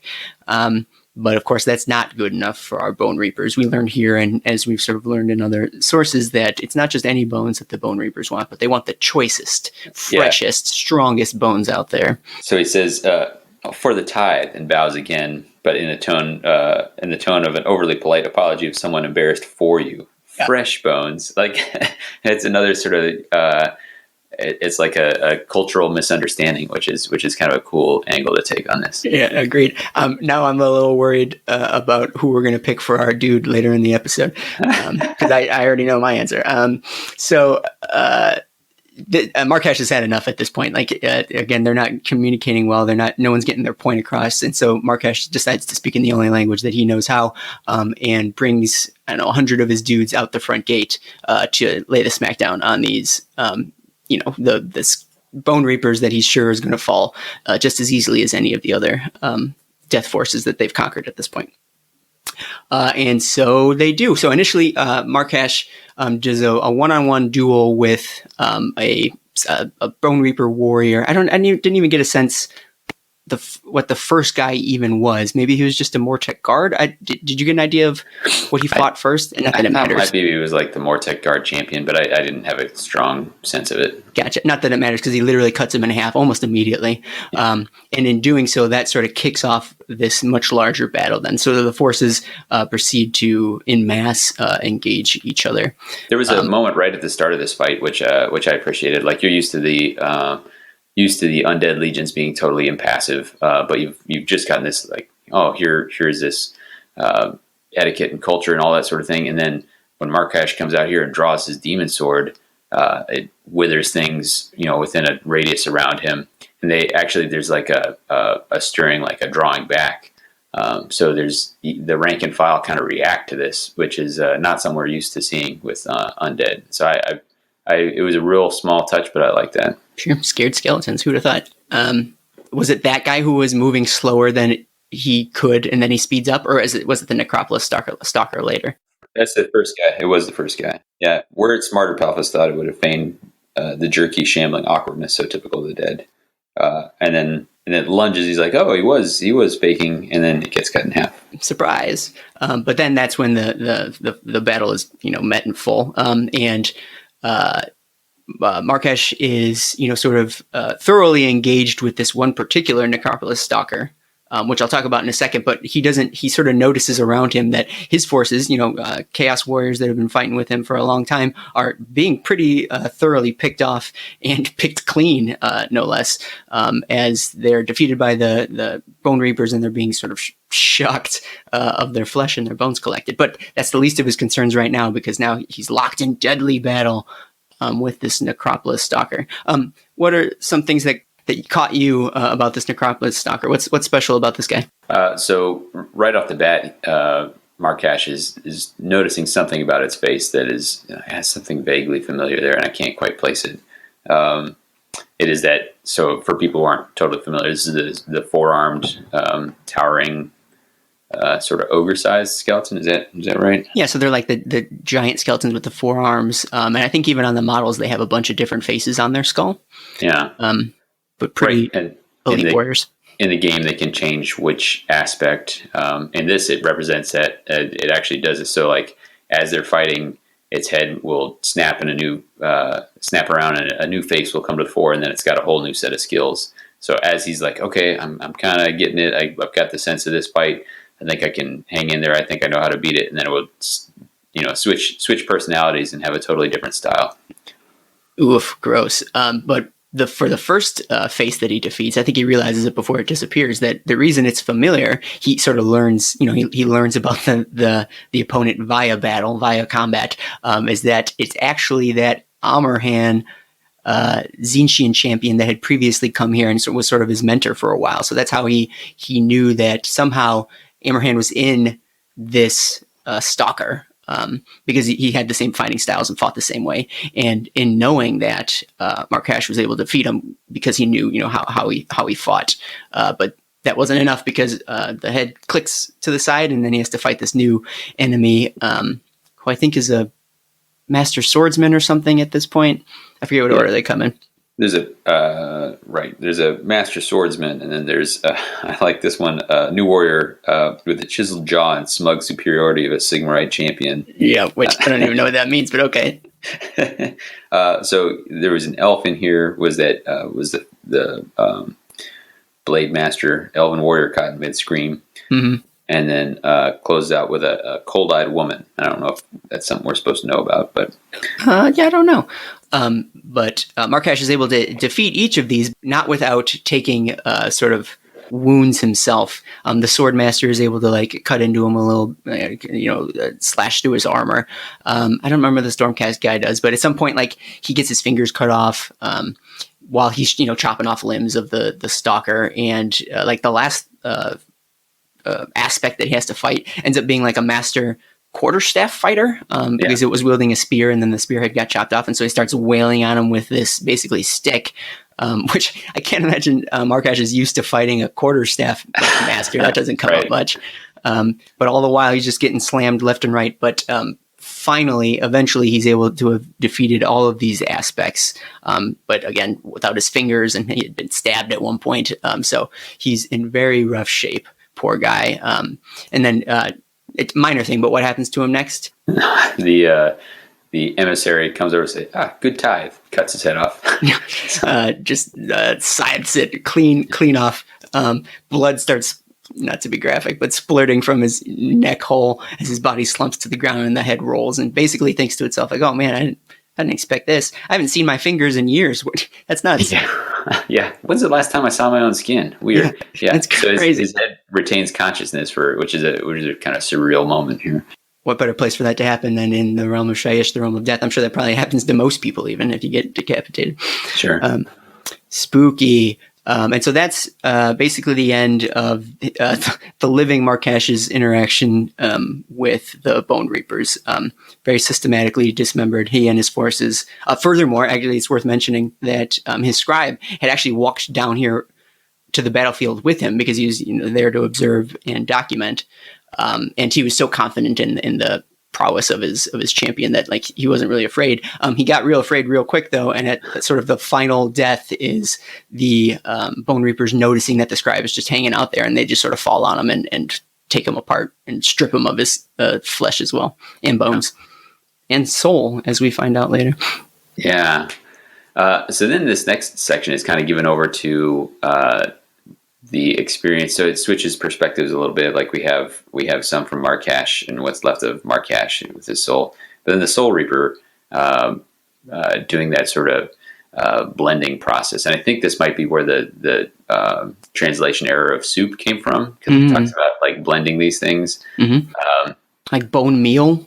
Yeah, and it talks about, and this is interesting. So it cuts parts away from Markash's soul. Let's cut away.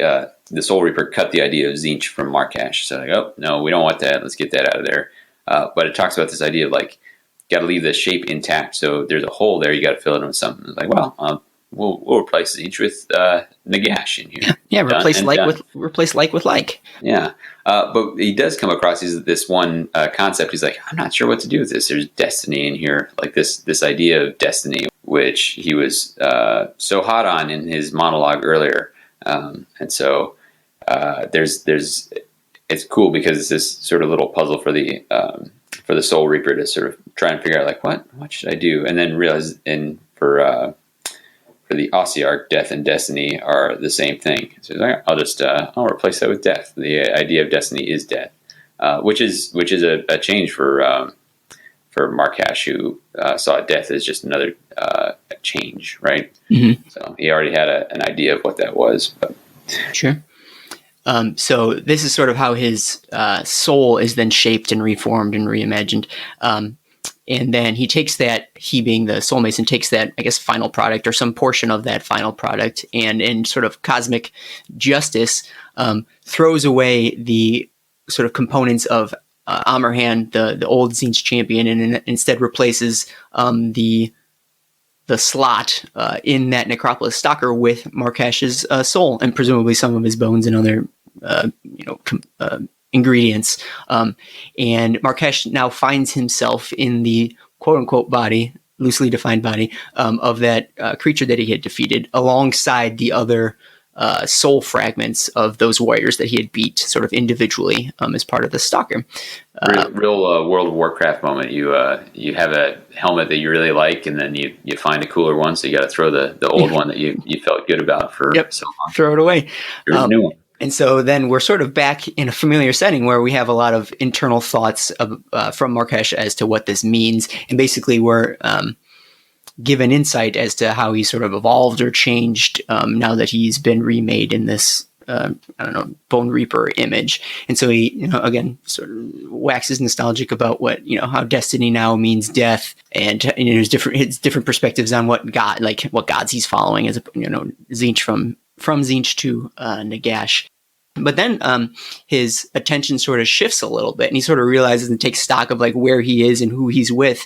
And he comes to the realization that, actually, I'm in this body with these 3 other warriors, all of whom I've defeated. Like, I've beaten all of you. So if there is a hierarchy, if there is a pecking order, turns out I'm on top. Like, I should be in charge. And so that doesn't necessarily jive, or it's confusing to the others that are in this body who they're used to having sort of a shared control over the body, whether individually at a given time, but collectively they are sort of, egalitarian or what have you.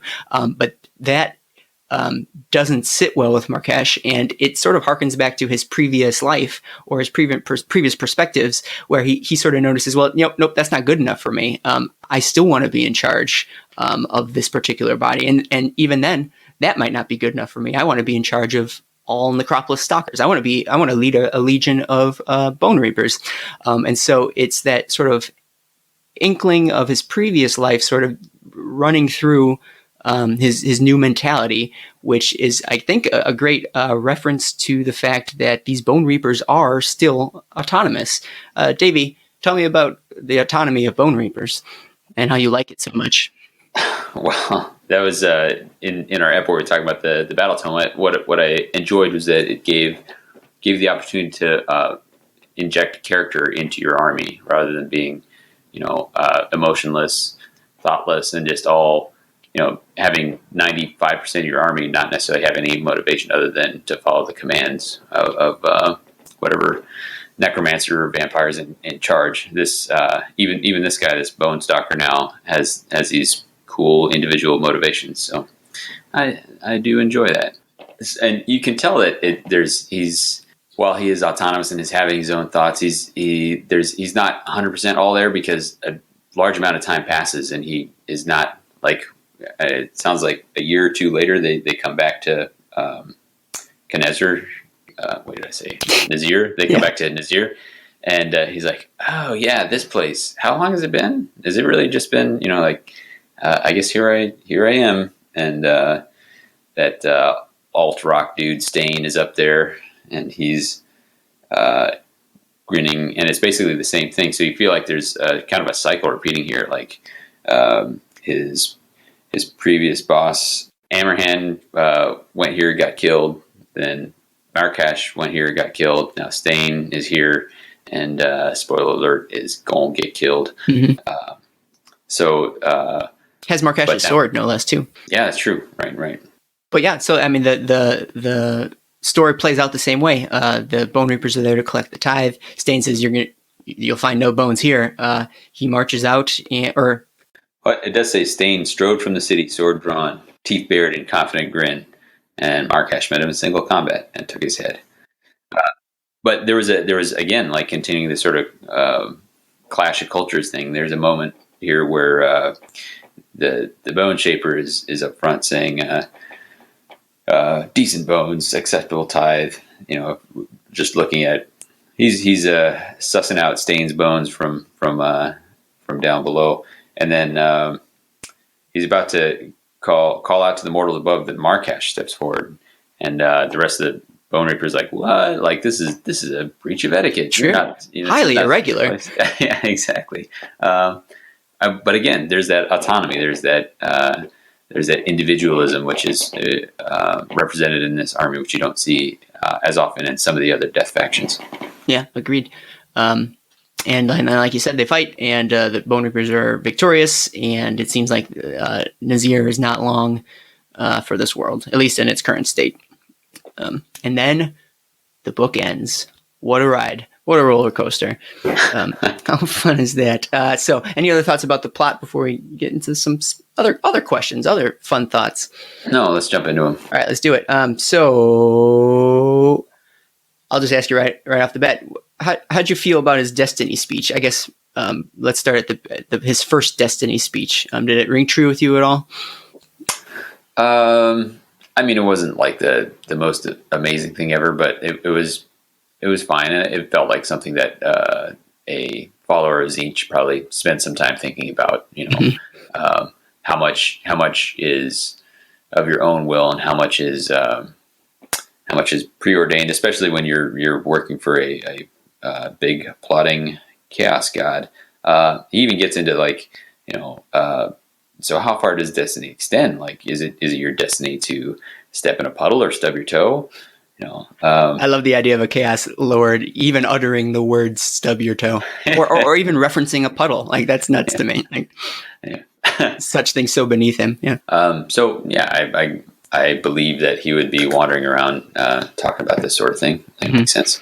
It's, also kind of fun or interesting to see this big, hulking, brooding chaos lord with his, dark armor and smoke billowing out, and these are the things that occupy his brain. Like, these are the thoughts that he has. Is kind of a juxtaposition between like sort of this philosopher. I mean, not really, but the philosopher and like the warrior. I think this destiny speech, like I sort of alluded to before, is important just because you need to just sort of cement the character as to like who he was and what he thought and what his personality was, what his goals were, so that you could still have something for him to hold on to. So very, very smallly, or whatever an adverb form of small is, later on, to give him something to maybe hold on to when he does end up getting changed into that Bone Reaper. So obviously his opinion on destiny changes by the end of the story. Was that a convincing character arc, I guess you could say, or evolution for you? Yeah, I mean, some of it was forced upon him by the not reforging, but the soul souping from the Soul Reaper. But sure, yeah. I mean, if not for a character arc, at least for the arc of this short story. Sure. So yeah, cool. What were you surprised by old Stain Lishik locking him out? I mean, not really, because at the time it didn't even seem like it was something he shouldn't have done. Like, the way Markash sort of just marched out with his like chosen, 100 or however many warriors he walked out. It seemed very intentional, and like he wasn't bringing his whole army; he just was bringing a small force. And so I don't know. When I leave the house, I close the door too. So it kept referencing Stain's betrayal, and it never really read as a betrayal to me. I don't know, I just felt like he was doing what he was supposed to. I mean, Markash even says, "You've got the city while I'm gone." Like, sure. So he's going to hang out in the city. So I don't know why he had such a chip on his shoulder about like what he did. Sure. I think it became a little more obvious when Stain Lishik is up there and grinning. I'm like, okay, yeah, he's not going to open him back up, or help him if things go bad. But yeah, I gotcha. But I never would have expected Markash to ask him to open it back up. If he's losing, he probably would take it on the chin. They're followers of Zinch. They gotta know that it's all about betrayal and plots. It's true. It should be expected. Should be proud. Yeah. And Stain was just happy to see his liege lord on the battlefield. Like, that's why he was smiling. He was a sight to behold. Yeah. My question is, how does a Stormcast become merged into a Necropolis Stalker? Good question. I mean, I just would expect a soul to go rocketing into space via lightning bolt express. So how's that work? There must be some. I mean, it's the Soul Wars, right? Like we have precedents for Stormcast souls getting snagged. So that's not how they were. This idea of the Necropolis Stalker with 4 faces that are identifiable. So it must be something with, because you're not going to get the bones of a Stormcast, right? Like, when you get the soul, you're not probably getting the bones.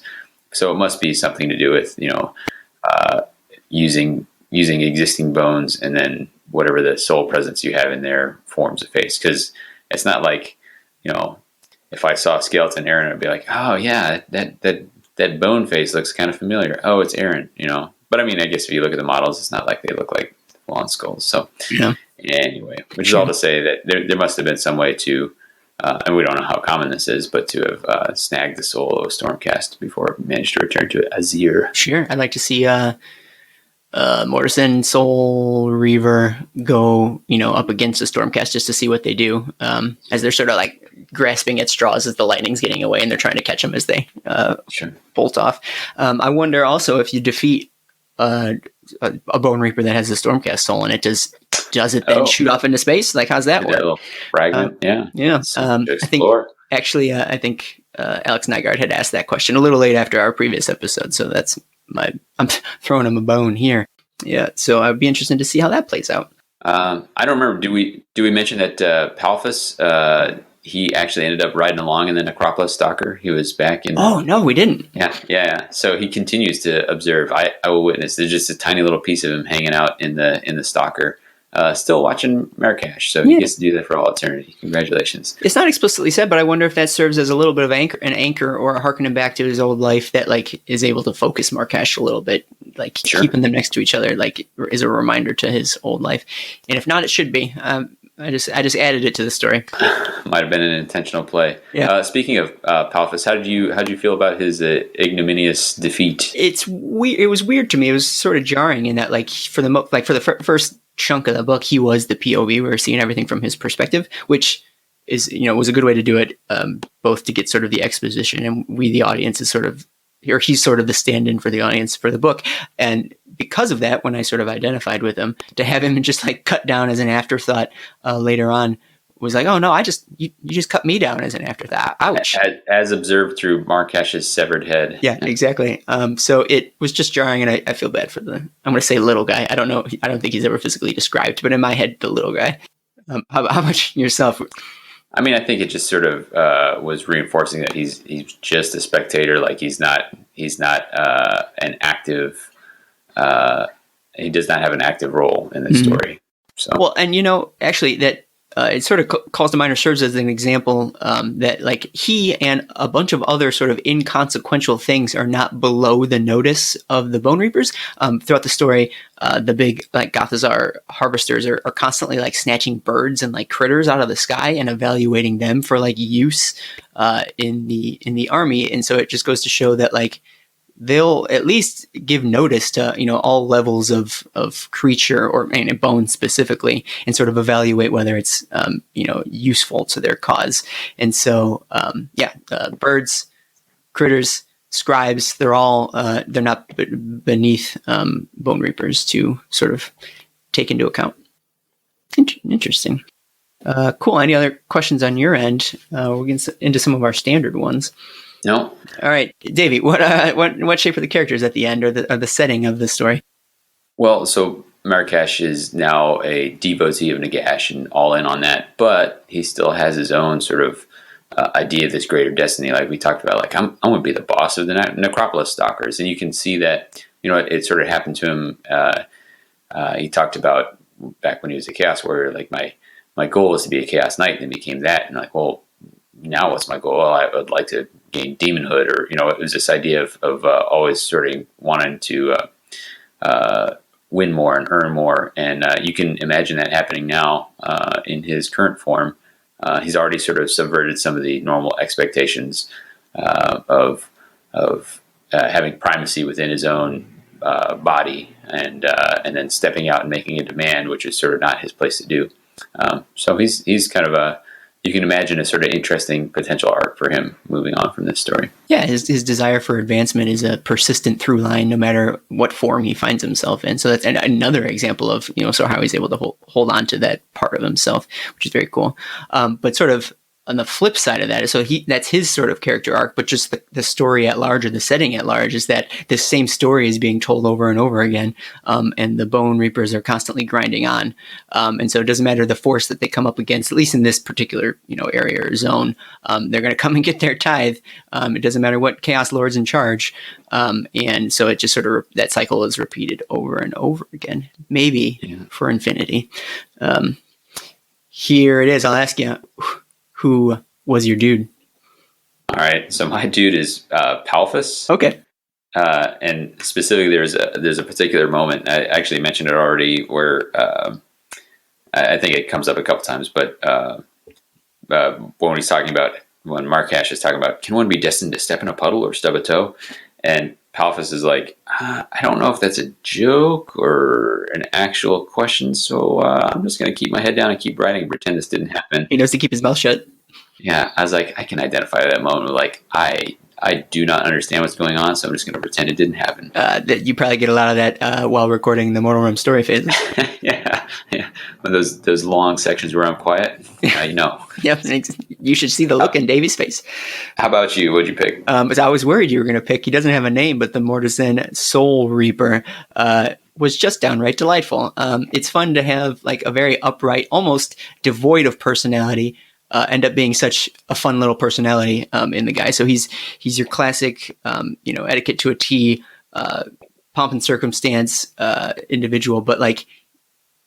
And yet, despite that, he still had quite a bit of personality, sort of his looking down on these Chaos Warriors, sort of that glib, it's not sarcastic because he doesn't mean to be sarcastic, but it still comes off as sarcastic from like the audience perspective. It's the only one that has a whole handful of lines. Very rarely are they even complete sentences. But because of that, I'm now really drawn to those types of, Mortisans or characters in the Bone Reaper army. And it's, I guess, one of what will end up being many sort of personalities because of, we sort of alluded to the sort of individualistic nature of these Bone Reapers. I feel like there's potential for a wide range of different types of characters, which I'm sort of hoping to see more of as well. Hey, what did we learn about the Mortal Realms that we didn't know before? You got anything? Did you learn anything? For me, it was just the idea of how we talked about how the soul blending process works. Like that got filled out a little bit for me. And it was also a good reminder that Shyish is still a realm that is not fully in Nagash's clutches. Like you tend to think of it as, Nagash has the entirety of Shyish, but he doesn't. Like it's still a realm at war. Yeah, true. My grasping at straws is to think, well, no, actually, I'll say big picture thing. I actually read this short story before I'd read the Battle Tome, so a lot of this was new to me. These are a lot of the machinations of the Bone Reapers were things that I didn't know before. So this was my first exposure to that. But on the smaller scale, I learned that apparently some people are willing to serve as scribes in the Chaos Army. Wouldn't expected that. And then also just that some regions of Shyish are hot and sticky. We didn't really talk about that because it didn't really contribute to the story all that much. But I don't know, when you think of Shyish, you think of cold, dark, dry. But as we know, the realms are borderline infinite or something close to it. And obviously they're going to have all sorts of different environments. And so this is, I think, the first time, not that it factored in the story, but one of the first times that we had this type of climate. I was willing to entertain the possibility that in his sort of vaguely paying attention state that they had wandered off into Gairan for a little bit and then come back. But it's not spelled out. No such luck. Cool. All right. So then let me ask you about any recommendations for other Black Library stories that folks could read if they like this one or something along the same veins. A little tricky because there's not a lot of Bone Reaper stuff out there, but what do you think? So if you enjoyed the perspective of here is how a Chaos champion operates, then Scourge of Fate is a good example there. Like if that's a part of this story that kind of grabbed your attention, then that would be cool. If it was more about the idea of the interesting ways that the realm of death can interact, then I think Lord of Undeath had some obviously nothing to do with Bone Reapers, but there they had the living fighting alongside the dead, and so if you just wanted to flesh out your understanding of Shyish, then that would be the other side of that coin, I guess. Sure. I feel like Undying King would kind of do some of that too. But hearkening back to your Scourge of Fate reference, I really got I was going to look up their names, but the relationship between Markash and Palphus was, I don't know, kind of similar to the relationship between the main character in Scourge of Fate and his squire. Again, it's like who had to be something, but never was. But it's that big Chaos Lord, or Vanguard, I guess, as it ended up being. And his assistant is his little guy. It had that same sort of vibe or relationship that I really enjoyed. And honestly, because of that, it made me wonder if Palphus was going to have a bigger role, which is why I was sort of disappointed that he died so easily. It's harkening back to that feeling that like, there's got to be more than meets the eye to this dude, especially as a follower to Tzeentch. You would think that like, oh no, he's going to end up being a blue scribe or something. But no such luck. Did not happen. At least not yet, anyways. But that is that. If you listeners have any other books or stories that you think would fit this, by all means, let us know. I'd be interested to know. All right, let's wrap it up with a little bit of a review. What did you think of the story? I enjoyed it. I thought it was efficient at doing what it needed to do, which was let me learn a little bit more about the Bone Reapers. I had a couple complaints where occasionally it seemed to shift its perspective between Palphus and Markesh without it necessarily being clear that was happening, or so I was a little disoriented occasionally about trying to figure out who I was supposed to be invested in, who I was following. I thought, oh, this whole story is going to be from Palphus's perspective, and then after a little bit, I realized, oh no, now I'm in Markesh's line of thinking. But and then the Soul Mason at some point too. Right, exactly, and it didn't even feel like there were. Sometimes there'll be section breaks or something to show you, oh, okay, like we're shifting here, and we're just it kind of flowed between the two of those. That I don't know why that bothered me as much as it did, but it just made it a little. I noticed it, I guess. Mm-hmm. It was nagging there. But other than that, like I said, did what it needed to do. So I'll give it 4 out of 6 Necropolis Stalker limbs. Ooh, good. What did I think of this story? It was a good little taste. I think it helped. So I actually ended up reading it twice because, heck, you could read it a million times because, again, it's pretty short. I read it before we read the Battle Tome, and then I read it after again just to sort of refresh myself.